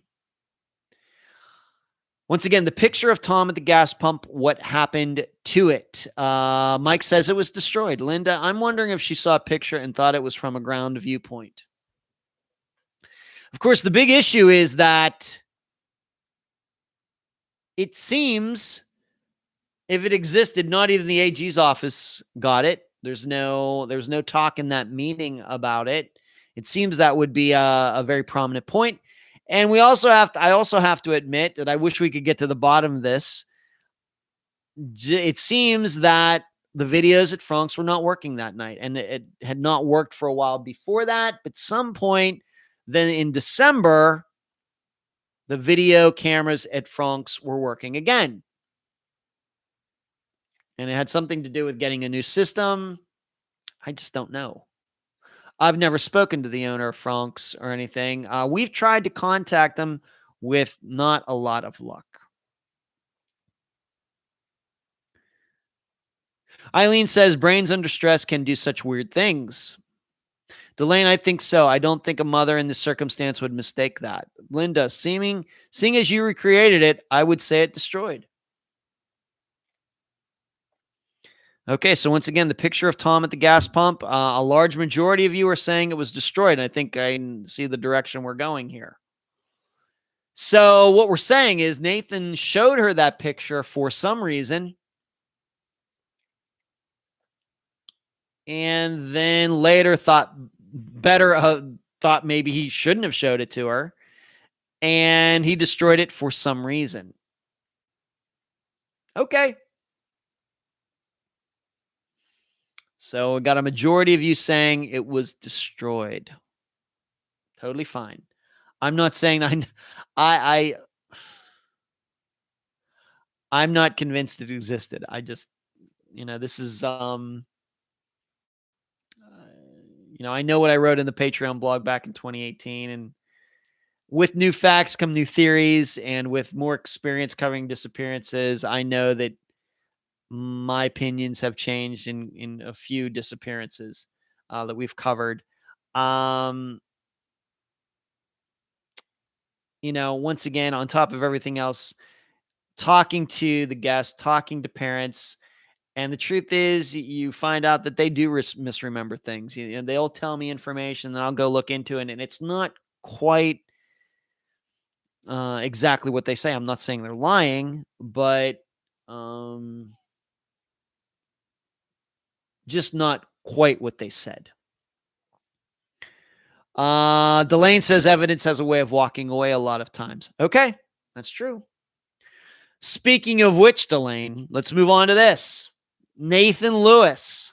And, it is interesting that since he resigned from the sheriff's office, that how much quieter things have been from Canadian Texas. I haven't had a peep out of that place since.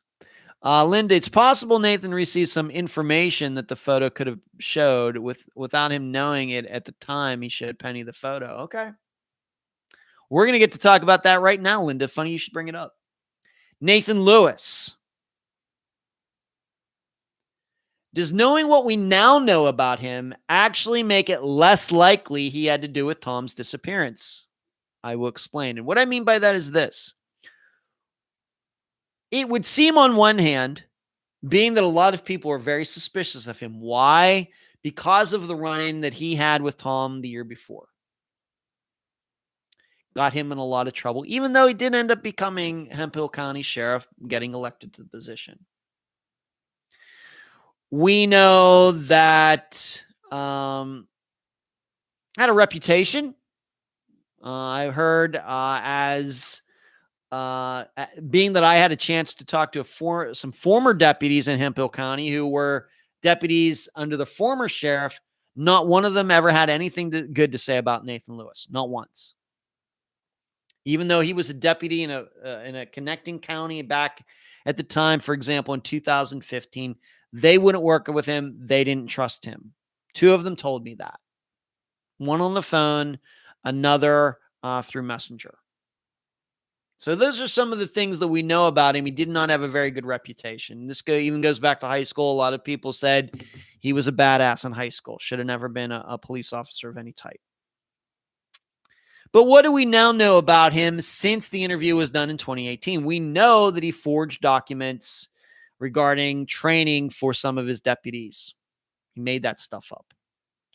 We know from Brent Clapp, who is now the sheriff, in that investigation into the training issues that were going on, that weren't going on in Hemphill County, that during one of those interviews, and that is still public, you can find the audio somewhere, Brent states that he knew that Nathan could forge those papers regarding training because Brent knew that he had forged a piece of paperwork, a report regarding a missing persons case in Hemphill County. He knew that happened. Now, there's only one missing persons case in Hemphill County that Brent Clapp could have been talking about.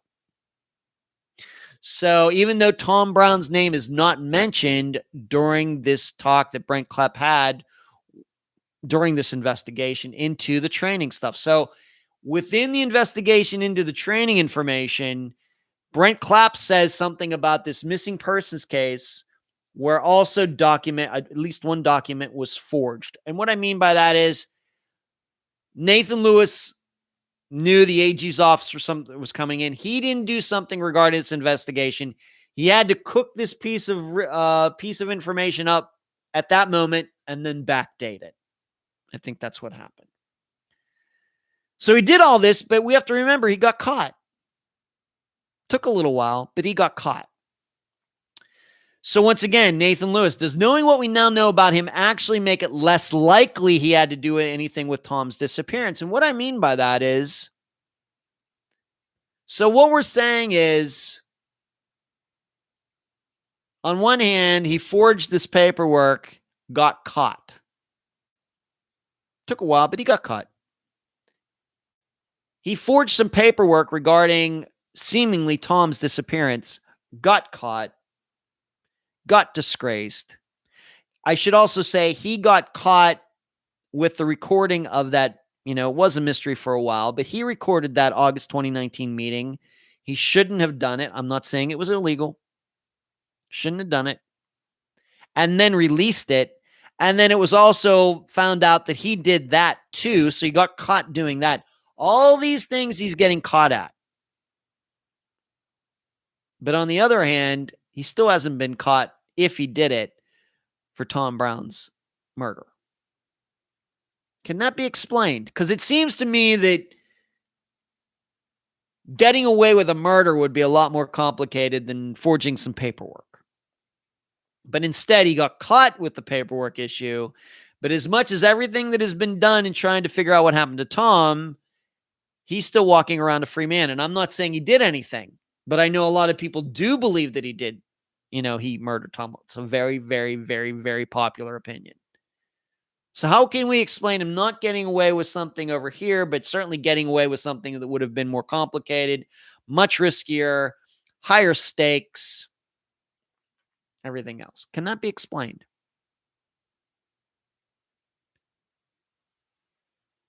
Linda says it's possible Nathan received some information that the photo makes it more likely that he had something to do. So what you're saying is more likely because you know about the paperwork issues. It does make him more likely, not less likely. Okay, Charlotte, more likely.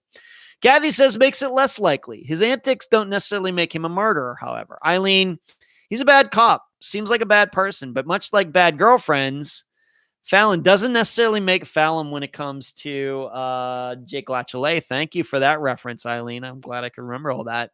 Doesn't necessarily make him a murderer. But why falsify documents if you have nothing to hide? Well, he certainly did have something to hide with the training. But I think, we don't know what he forged regarding Tom's disappearance. That's a big issue there. We don't know what the paperwork was.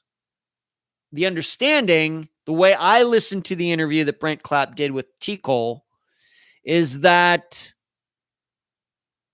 Nathan knew they were coming in to look at something, and there was something that he should have done regarding Tom's disappearance, being that they were responsible for it one time. He didn't do it, didn't want to get in trouble for it, so he backdated it after the fact.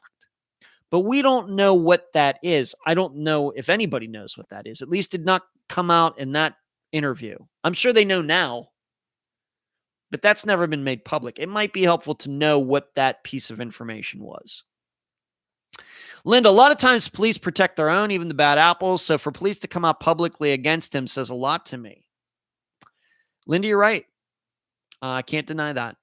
Delane, right, Kathy, being a crappy person and forging paperwork doesn't a murderer make. That's right. I have to admit that for me, knowing about all the paperwork stuff, it makes it less likely for me. Once again, because I can't understand how, if he is the person who murdered Tom, and I'm not saying I believe Tom was murdered, but if Nathan Lewis murdered Tom Brown, how has he been able to get away with all that? Something very complex. The laptop, the backpack, the Durango, the shell casing, the 30% of the remains being found, driving around town, all of these parking, all these things, very complicated. Whereas with the paperwork, as soon as they start looking into it, it's obvious. It was obvious very quickly to them that the stuff was not right. And there's surely more of an investigation put into Tom's disappearance and death than there was into the paperwork. Mike, it's more complicated to bring the charges for murder or cover-up. Law enforcement and the DA are not going to bring any charges until they can meet the threshold for evidence to prove the case. That's true, Mike. I guess what I'm saying is that Nathan didn't do a very good job covering his tracks when it came to the paperwork. How is it that he did a well enough job, at least to this point, almost 5 years later, to not be charged with Tom's death, even though we now have a body? How was he able to cover his tracks over here? Something more simple. Cover his tracks over here, more complicated. Well, Eileen, what are the odds that he was caught for all the things he did? To me, it seems like he was accustomed to doing the wrong thing. Delane, knowing what he forged in Tom's case definitely would be helpful.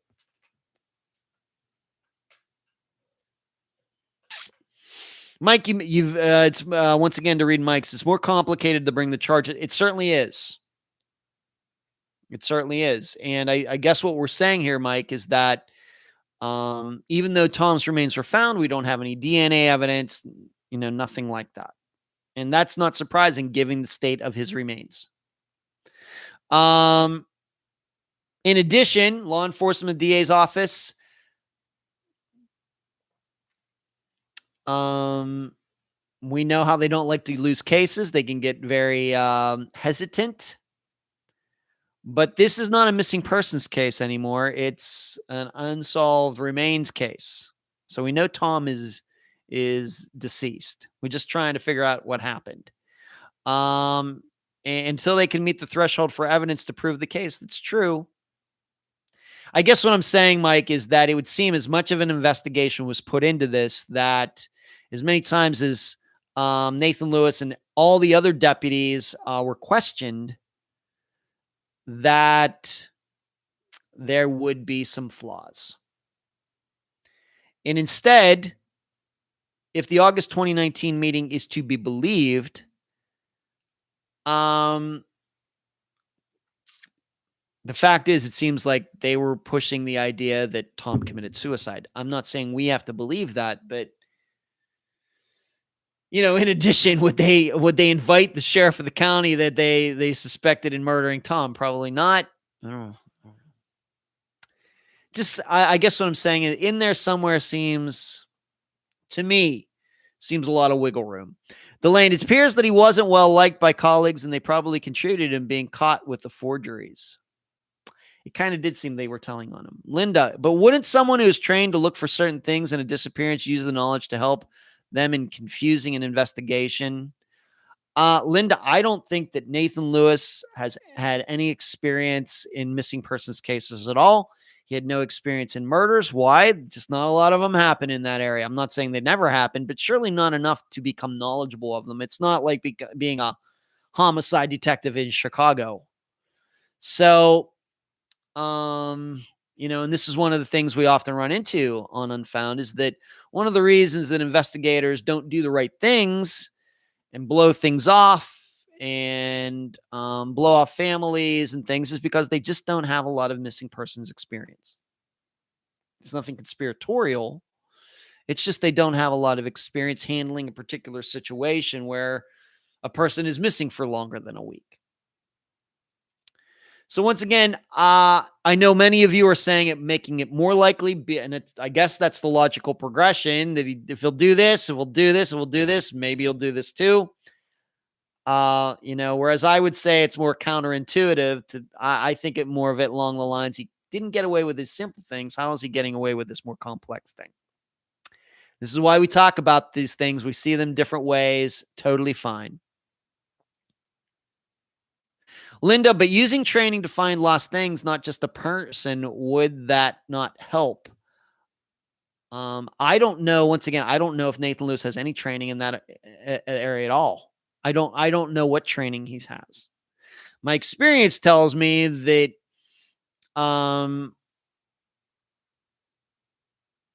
searches we know are very flawed.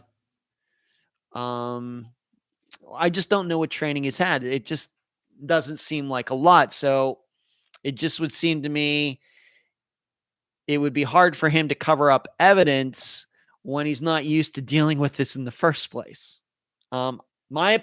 Just my opinion.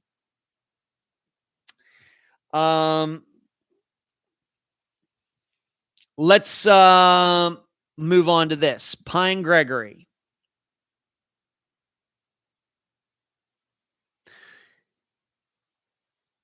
Is it not the biggest coincidence of all time that he found Tom's remains? Or could there be another answer that actually doesn't require his involvement? And I'll explain that in a little bit. Pine Gregory, he's been talked a lot by me in particular. He was included in my original Patreon blog into my best guess as to what happened to Tom Brown. I'm not so sure that I'm subscribing to that theory these days, but I've gotten to speak to Pine twice. Shree continues to be in contact with him. I've tried to do an official interview regarding everything. Tom's death, Pine Gregory's experience at Hemphill County, the reason he got fired. I was willing, talk about all of that. He doesn't want to do it. That's right, Linda. He is. His wife was working a Thanksgiving dinner at 4 a.m. Yes. He's also the one that drove around Tom's brother that night. They cruised around, and that was Tom's brother who was saying that Pine was on the phone, texting, etc. So was it not the biggest coincidence of all time that he was the one to find Tom's remains? And what he says he was doing is he was doing what I would call a little scouting for hunting season. He's walking through this brush out there on Lake Marvin Road and comes across the remains. Now, in addition to that, the way that he says he even ended up there in the first place is he was on duty that day. He got a call that there was some sort of big truck or 18-wheeler or something out on Lake Marvin Road. Either it was lost or he was trying to turn around or something, and Pine was somewhere else in the county. We have to remember, Hemphill County, it's not a town. They're responsible for the entire county, Hemphill County, not small. And so, but he says by the time he got to that spot, the truck was gone. Didn't know where it went, didn't have a description of it, didn't have a license plate number, nothing. So he had a couple minutes. He says, well, I was going to be out here anyway. Had a couple minutes to take a break. In his uniform, parks his vehicle, walks into the brush, wants to do a little scouting, looking for antlers, or I'm not a hunter. And it was during this time that he walked into this brush, and that's when he found Tom's remains. As I explained before, he said that he thought it was a white soccer ball, and of course it was not that. That is his story. That is the story that he has told multiple times. And we have to remember, though, many people forget this. For a long time, it was not known who discovered Tom's remains. There was a rumor out there that it was Pine. And in fact, I will tell you that having a wee bit of a connection to all of this, pretty much just a couple months, I would say April of 2019, I had been told that it was Pine Gregory, although there was no proof of that. That's why I didn't talk about it. So it seems some people in the area knew that it was Pine. And then it finally did come out official regarding in August 2019 that it was Pine who came upon the remains.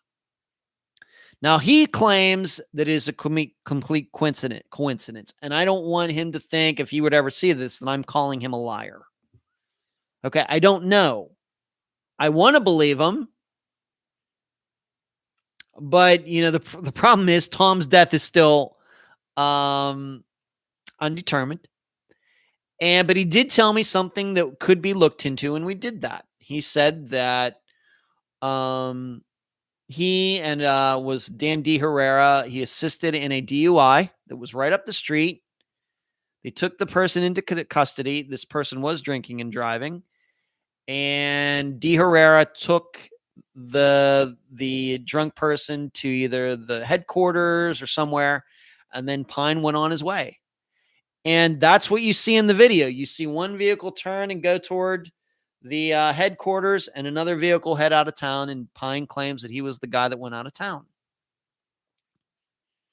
And it just happened to be right down the street from where Tom was getting gas at Frank's. This is what he told me. We have done a FOIA. It is true there was a DUI call around 11 o'clock that night. So we verified that. It just didn't take his word for that. But I'm wondering, could there be another answer that actually doesn't require his involvement? Is it possible that he knew where Tom's remains were on one hand, but he did not have anything to do with Tom's death on the other? Eileen says, what are the odds? I agree.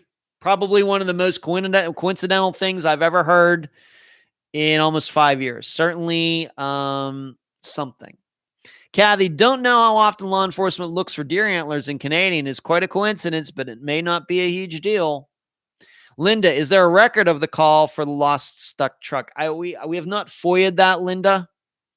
We did FOIA, though, that night, where the vehicles were seen leaving from the direction where Tom would have been in his Durango, and there was a DUI call. DUI, pulling somebody over. Now, I know somebody said, well, they could have forged that. Maybe it's, once again, gets really complicated really fast.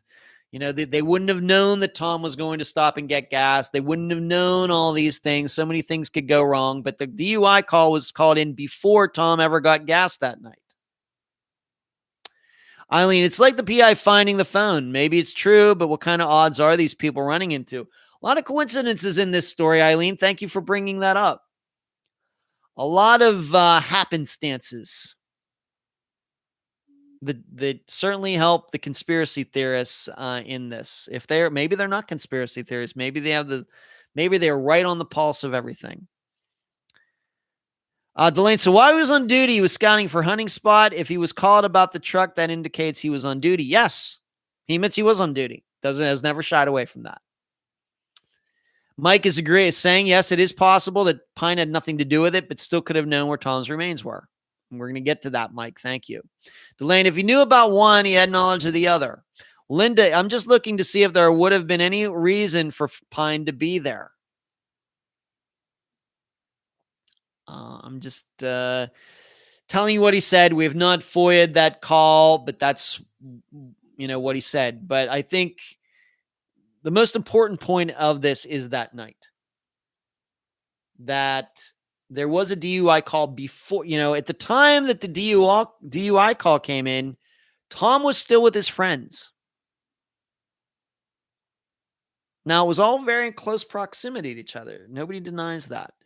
But at the point that they were, in addition, if this was some scam, this DUI call really didn't occur. It was just a way to cover up what they were going to do to Tom. They didn't know Tom was going to come back when he did with his friends. They didn't know he was going to stop at Frank's. They could have thought that he was going straight home, et cetera, et cetera, et cetera. So they're already planning something, and they don't even know what Tom's going to do. Have to think about that. Keep that in mind. Charlotte, if he knew where the body was, wouldn't he have had to have been known something about what happened for him to be there? I'm going to get to that. Paula, with all the controversies with this case, I'm sure Gregory had mixed feelings. Should be glad remains were found, but he knew it would not look favorably if he had nothing to do with it. Yeah, he surely knew all the rumors that were out there, Paula. That's right. That's right. And he expressed that to me. Him finding those remains made his life very, very complicated. But I want to run something by you, something for you to think about. If we are to believe this is a murder,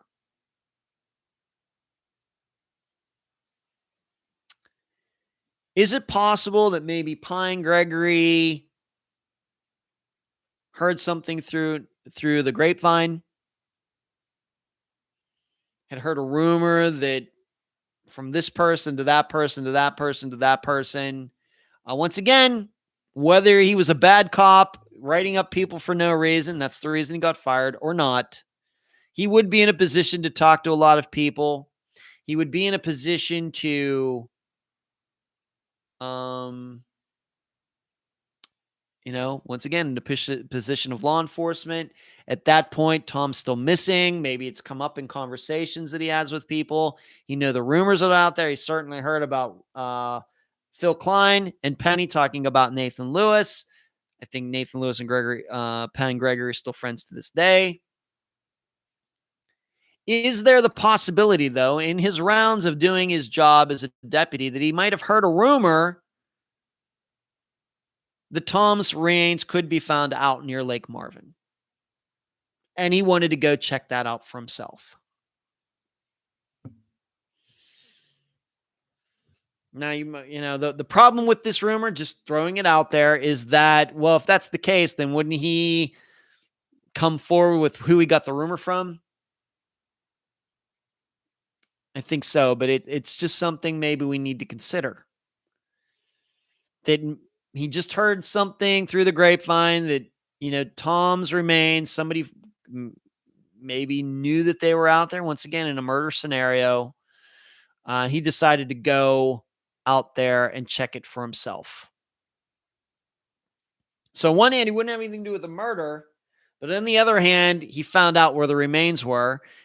Because the problem with his hunting story is that from people who seemingly know more about hunting than I don't know anything about hunting. I've read about it just to see if his story made any sense. It seems to me people who do hunt in Texas don't believe his story, but it might be confirmation bias. They think the Pine murdered Tom. They think Nathan Lewis murdered Tom. And so automatically think anything that's going to come out of their mouth is a lie. And they will rationalize anything to make that true and make it true, or ignore things. That's confirmation bias. So I just don't know. Eileen, possible. Maybe he heard someone talking about it and knew where that person was and went to check there. Well, they're on his own. Yes. See, Mike, you see, I guess, know a little bit about hunting in Texas. It was too early in the season. See, that's what I've been told, Mike. That's what I've read. Paula, I know you are from Texas. We've actually, if people don't know, Paula and I have actually personally met and enjoyed that, Paula, getting together there in Amarillo. That was a good time. That's unfortunately, Mike, what I've heard too, that this whole thing about the hunting, his reason for being out there seems a little early in the season to be doing that. I wasn't even a hunter when I lived in Pennsylvania, and my mother's side of the family were big time hunters. Never went hunting, have never shot a living thing. My dad was not a hunter either. Linda, it's possible he went to go check on a rumor, but I think he would have said he was looking due to a rumor. You'd think so, Linda. You'd think so. So, but Mike, I just want to say once again, that's what I've heard too. I'm just going to keep saying it again.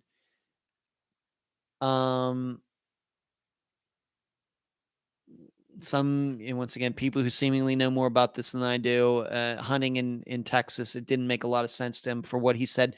Now, it should be known that Phil Klein got the story wrong. Phil Klein said he was out there looking for certain, I don't even know what you call it, but like the remains or the droppings of deer. That's, I think, what Phil Klein said. Whereas Pine told me that he was looking for antlers, the shedding or whatever that deer do at a certain time of year. That's the way I remember it. Scat. Thank you, Linda, for remembering the word I couldn't remember. That's what Phil Klein said Pine Gregory was looking for. That is not what Pine told me. All right. But the reason this is done, I guess, is to track where deer are. Are they congregating in certain areas? And you can look for these things to determine that. But what Phil Klein said Pine was doing and what Pine Gregory said he was doing are two different things, even though both things have to do with hunting.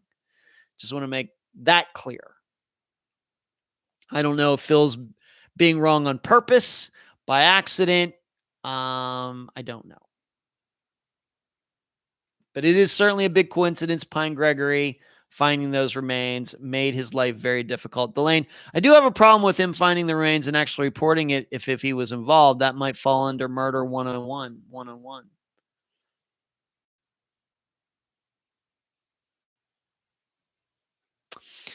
Yeah, it's, what would be hard to understand, Delane, is the timing. Why, if he was involved, why 2 years and 2 months later? Don't know. And of course, Phil Klein continues to say that that Pine Gregory blocked them for searching that area originally. Pine Gregory claims he was never on duty that day. We've tried to FOIA his work records for the time. We've not gotten anything. Pine says, do we know if Pine was actually a hunter? I don't know. Laura, was this or before or after the phone and laptop was found? Weren't they found off the same road? They were found off of Lake Marvin Road, Laura. Pine did not find Tom's remains until late 2019. The laptop, backpack, and phone were found within a couple months. So they were found 2016 and 2017. He didn't find Tom's remains until, 2 years later after that.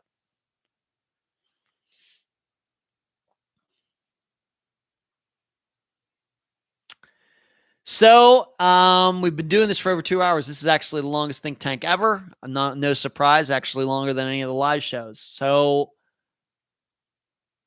we're just going to get right to it. That time was coming eventually. I told you, Delane, we would not go all night with this. What happened to Tom Brown? If Tom was murdered, for those of you who believe he was murdered, who did it?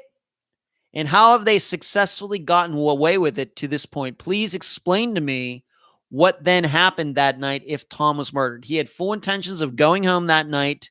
He stopped to get gas in his parents' vehicle. No kid should ever bring the car home empty. And something happened. What happened? And why did his remains end up on Marvin Road where they were found? At least 30% of them. And if Tom committed suicide, for those of you who believe that he committed suicide, how did he do it?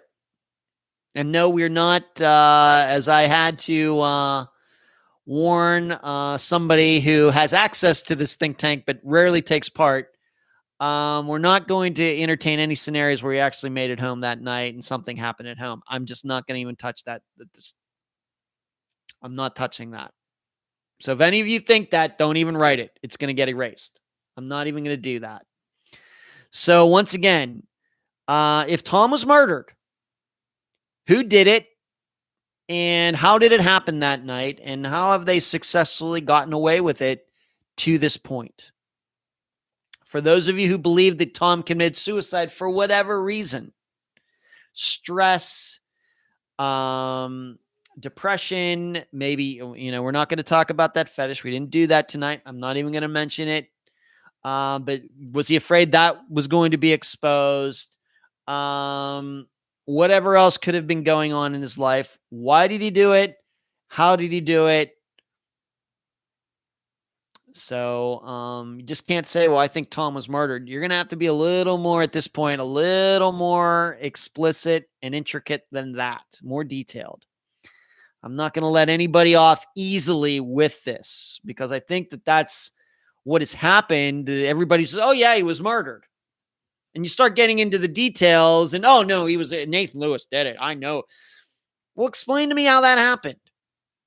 Explain to me how the vehicle driving around and his remains being put out. Why would anybody if they murdered somebody, why would that person put him out there? We know, this is a disappearance program. We know how good people can be with getting remains to disappear forever. Why was whoever murdered Tom not successful in making him entirely disappear? So,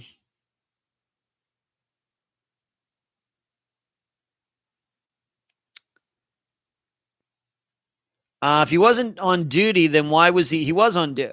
He was on duty. He was on duty for the day that he found the remains.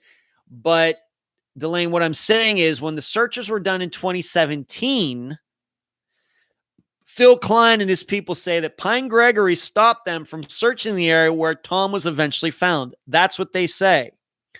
But Pine says in 2017, he was not even on duty that day when the searches were going on. All right, so two totally different times, Delane. Charlotte says, I think it was someone on the police force who killed him and they knew how to do it. Why did they do that, Charlotte? Why'd they kill Tom? How did they know that he was going to be at Frank's? How did they follow him? Pine Gregory and Dan Herrera, right down the street on a DUI call. How did they not see anything? How did they not run into their fellow officers? I need you to be really intricate in this. It's fine that you think that, but I just want to make sure we're not glossing over the details here. Kathy, I think he committed suicide. It may not have been at the spot where the 30% was found. Maybe the choking game, or he took something lethal, not necessarily drugs. Charlotte says they shot him and hit his body. Kathy, I think Tom was in torment over something, the breakup. Was he gay? I think Tom drove the 100 miles on the interstate, placed the backpack, etc. Oh, Paula, come on. Don't wimp out on me, Paula. You got, come on. We got to all have a backbone here. I'm gonna show my backbone too, and my theory is going to change. And we're all allowed to be a little wishy-washy. But Kathy, so you think that he had drugs? Then I'm going to ask you, Kathy, let's say he did drugs, why have no other teenagers died? Where did he get these drugs? How could he have ingested something that would kill him? Did he take 100 Advil? I'm not trying to be facetious. I just bring that up because I wrote that in the blog. But, what are you thinking regarding this, Kathy? Linda, he was murdered. Suicide evidence would be with his body. I think there's a shared responsibility with Pine. At least one other person like Nathan helped to cover this up. But why did they do it, Linda? How do you see that happening? And I know it's kind of tough to really type, especially if some of you are watching on your phone. But, why did, if Charlotte, Linda, why did they kill him? What was the motivation? Was it all just because of what happened the year before and Nathan getting in trouble? Was it more than that? Could it have to do with Sage? Nathan and Sage's father seemingly were good friends.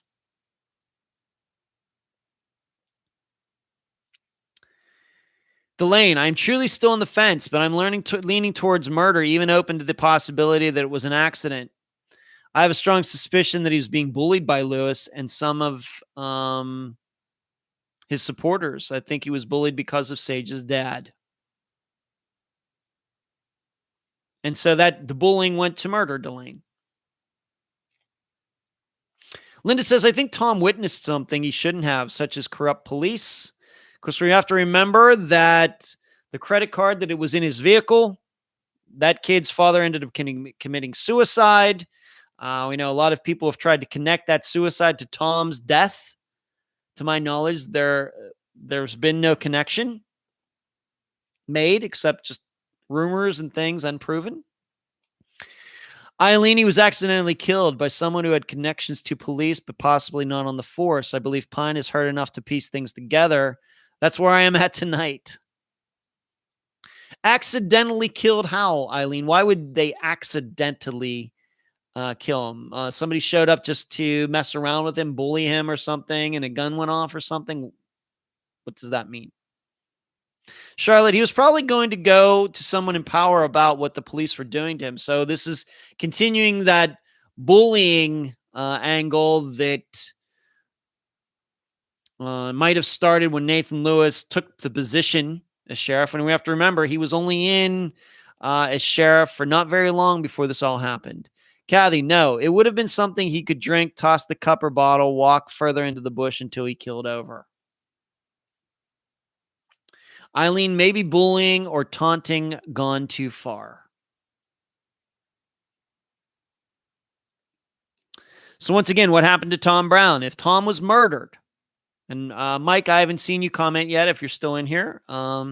If Tom was murdered, who did it and how have they successfully gotten away with it at this point? It seems a lot of you are leaning toward law enforcement. And so I guess that would logically mean they had a way to cover things up, lose evidence, the photo, and other things. If Tom committed suicide, Kathy and maybe somebody else are picking that side. How did he do so? Being that no weapons were found or anything like that, the first choice would be drugs.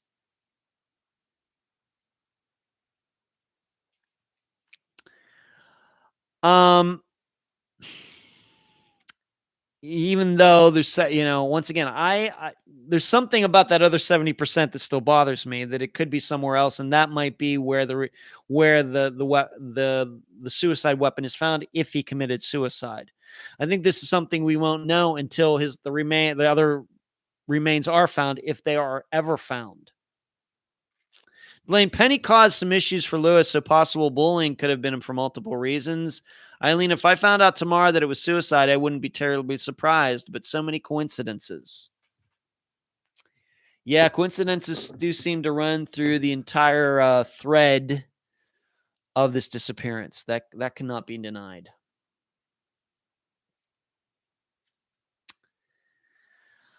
And the interesting thing is that in 2018, for the Patreon blog that I wrote for this, I concocted a theory in that law enforcement was involved. All of you have access to that. You can go back and read it. I have to admit that 3 years later, I am not as sure as I was then. The reason being is going back to now, for me, what I now know about Nathan Lewis, he just seemed, I don't know if he's a crooked cop, but he is certainly a bad cop. He just doesn't seem like a very smart person. We have to remember that the sheriffs in Texas are elected. They are not appointed. They are essentially politicians.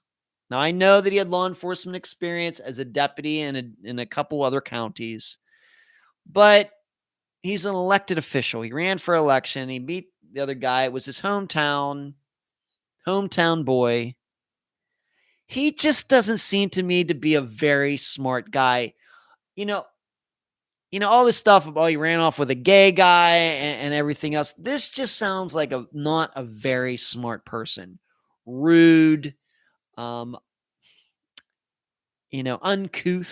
is a word that comes to mind. And not very smart. And I have a hard time believing that a person like that could pull all of this off. It's very, very complex. He just happened to be there when Tom was getting gas. Somehow nobody saw anything, were other people involved. But on the other hand, he's not doing his paperwork. His deputy Brent Clapp rolls over on him. It's just too much. It's just too much of a stretch. I think that within the last 3 years, if he had remained sheriff and if he had gotten reelected and there were continuing stories of him harassing other young people there, on and on and on, then I think my opinion would be different. But being that there are no stories like that and that he did resign, I just can't sign up for that theory anymore. Me personally, I know some of you do. Totally fine. We're not here to argue. I'm just telling you the reason I think this way. And the other thing is that one thing that I know, that if I stop doing Unfound tomorrow, one thing that I have certainly discovered in the last almost 5 years is how unpredictable people are and their behavior. David Schrader. I told you I was going to keep bringing him up. I'm going to do it. David Schrader. Shane Fell. Called his brother to pick him up. Brother shows up. Shane's not there. Never seen again. That's a fact. Those are all facts. And I could point out some other examples like that. Ronald McNutt was supposed to be going to work, doesn't show up for work. Years later, his car is found over a cliff in Northern California. If it hadn't been for a forest fire there, his truck would have never been found, and I'm just presuming that those are his remains in there, even though the DNA tests have not come back yet.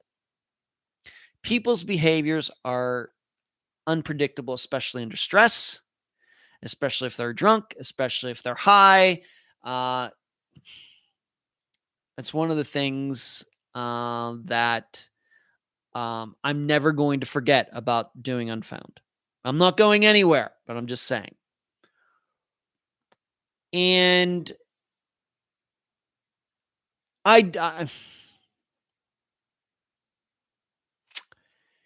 I'm stuck between two different theories. One is that he did walk off and commit suicide, and that the reason that the weapon hasn't been found is because it's with the other 70%. And the 70% just hasn't been found yet. The other theory that I could subscribe to is a murder theory involving fellow students that were upset about him quitting the football team. He continued to pretend that he was on the football team and that they saw his vehicle there. They were waiting for him. They knew he was with other kids, and they waited for all those other kids to go. They follow him to the gas station. He's pumping gas while they're talking to him, and something happens.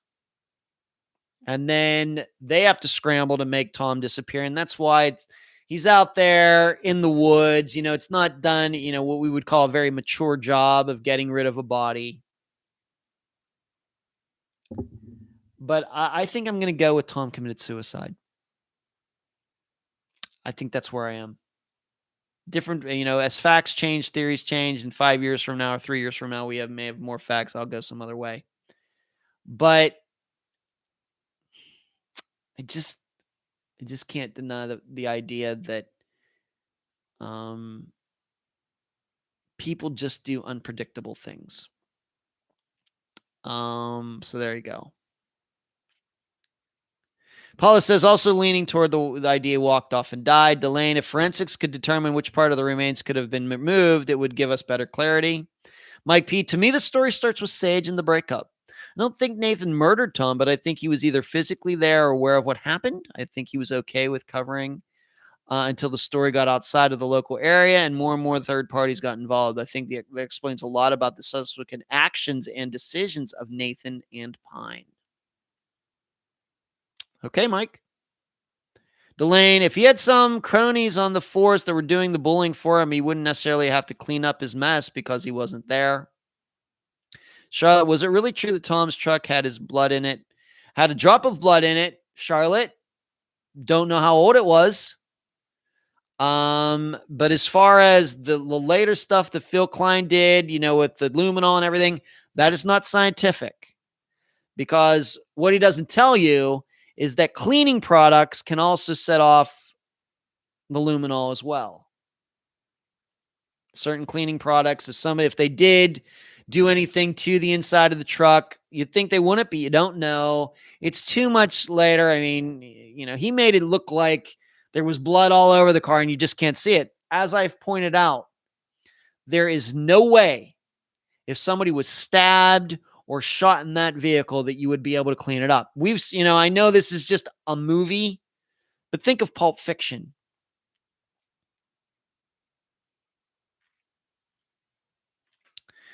Eileen, the only reason I don't like the football team theory is that I don't think the kids wouldn't talk along the way by now. Yep. Delane, as far as students, I tend to agree with your original analysis. They wouldn't be sophisticated enough to pull that off.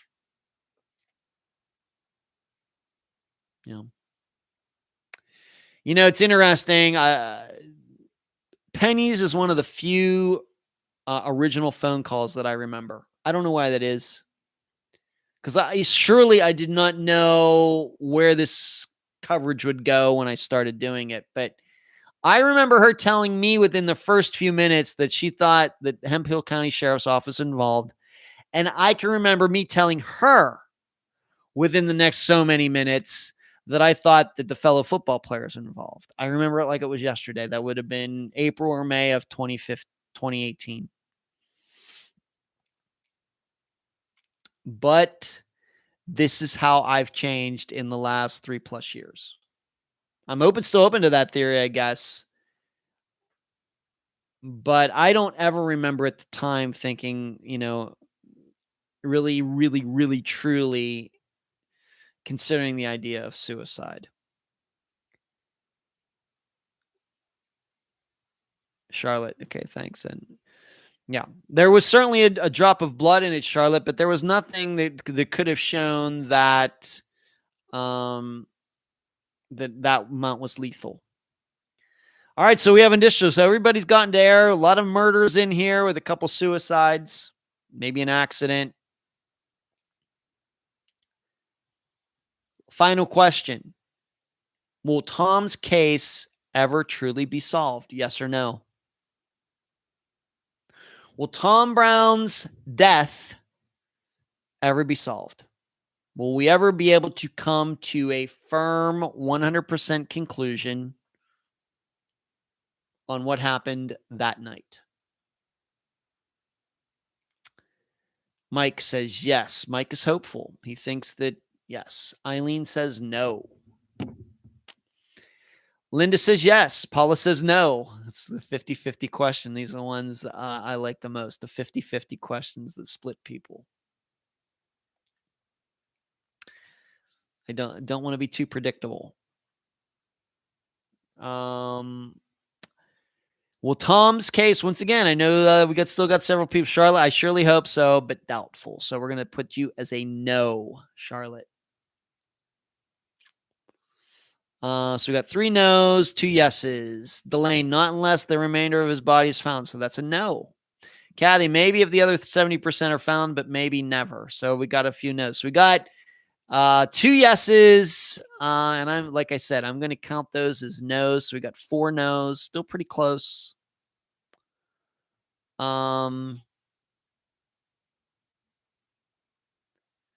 I will tell you, being that with this, I'm not going to drag this out. It's already been 2.5 hours. I think the chances are very high that this is never going to be solved. As I've told my assistants, okay, of course, Cherie is not in here tonight. Unfortunately, she missed it. But my assistants, seemingly, if they're in here, did not make any comments.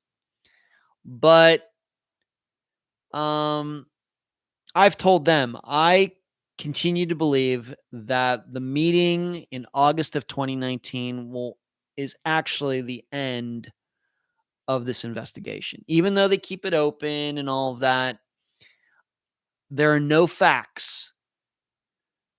Even despite all these other programs that have covered all sorts of other things, bringing up Tom's past and his fetishes and everything, there are no facts about that night that have been brought forward since August of 2019. No facts about the night of the disappearance. That should all tell you something. I think that 20 years from now, if we're all still around, we're going to look at that August 2019 and realize that it was really the final say. I know we've heard things about grand juries and all these things. It's just, I think that's where we're going to be. I know that sucks. But I think this is just one of those situations. I hate to be, and I'm not telling you, I'm not Mike and Linda, I'm not telling you you're wrong. I'm just telling you the way I look at it, my reasoning. That nobody's, you should know, nobody's working on Tom's case. I mean, Phil Klein allegedly is, but nobody in an official position who can arrest anybody. Why? Because that meeting in 2019, they would not have held that meeting if there was more to do. They thought at that time they did everything that they could do. And we got to, if maybe many of you didn't get to hear it, I got to hear it. It sounded like a kind of a meeting with finality to it.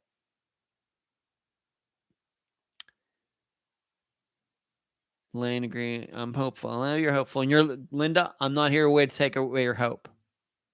But I think, on the other hand, if I want to think about it the other way, if we're going to think that it is going to be solved, then we have to start thinking about how that's going to happen.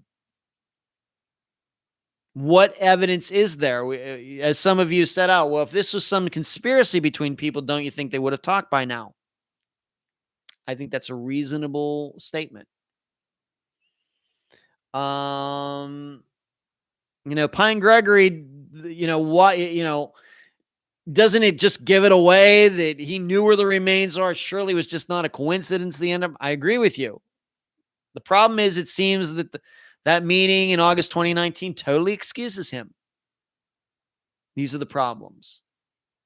And I don't believe that meeting was some sort of put on. Why? Because we're almost 2 years later and nothing's changed. This was not sort of a scam meeting to try to draw Nathan Lewis out or Pine Gregory out, try to get them to do things, kind of relax them, and then, spring something on them. Obviously not, because Nathan Lewis is still walking around a free man. Pine Gregory is still walking around a free man. It's almost 2 years later. So I just have to take that meaning at face value when they say we just don't know how he died. So I think that we have to start getting very comfortable with the idea that we're never going to know. Not now, not tomorrow, not next year, not next century. It's just the way I look at it. Delane says Penny needs to call on the Cold Case Foundation. Well, the thing is, Delane, I don't know what anybody can do. Maybe if this was North Korea, we could just start torturing people and get something out of them. We can't do that in the United States. We have to do things the old-fashioned way. And that is collecting more evidence, and they could point toward a murder. Maybe find a gun that the 25, who owned 25 calibers that might have known Tom. But I would think that would have been done by now.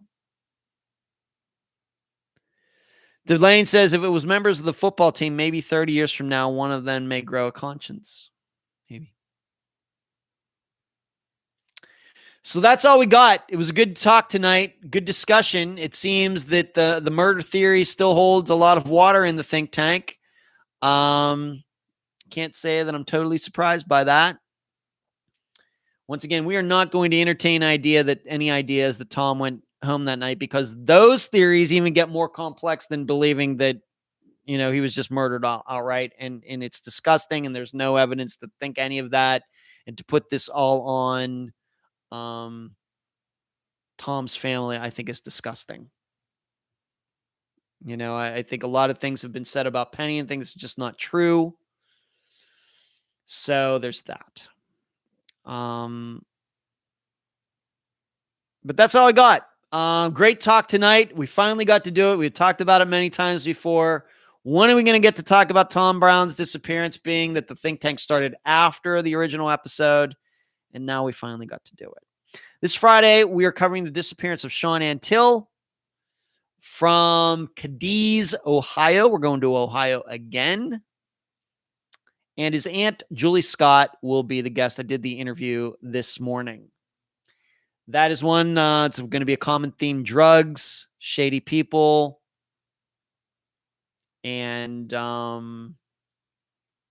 but Julie and Sean, one side of Sean's family, has done some excellent work, and you'll hear about it this Friday. You can start looking that up now. Eileen says, I learned a little bit about guns and shell casings too. Glad I could do that for you, Eileen. And thank you, Linda. And Mike P., great to see you tonight. Great discussion. Thank you for joining us for the first time. Thank you very much. Good to see you. It's nice to have another guy in this discussion tonight. All right, everyone. Thank you for the support. You'll see me again on Wednesday, 9 p.m. Eastern. Good talking to all of you. Good night.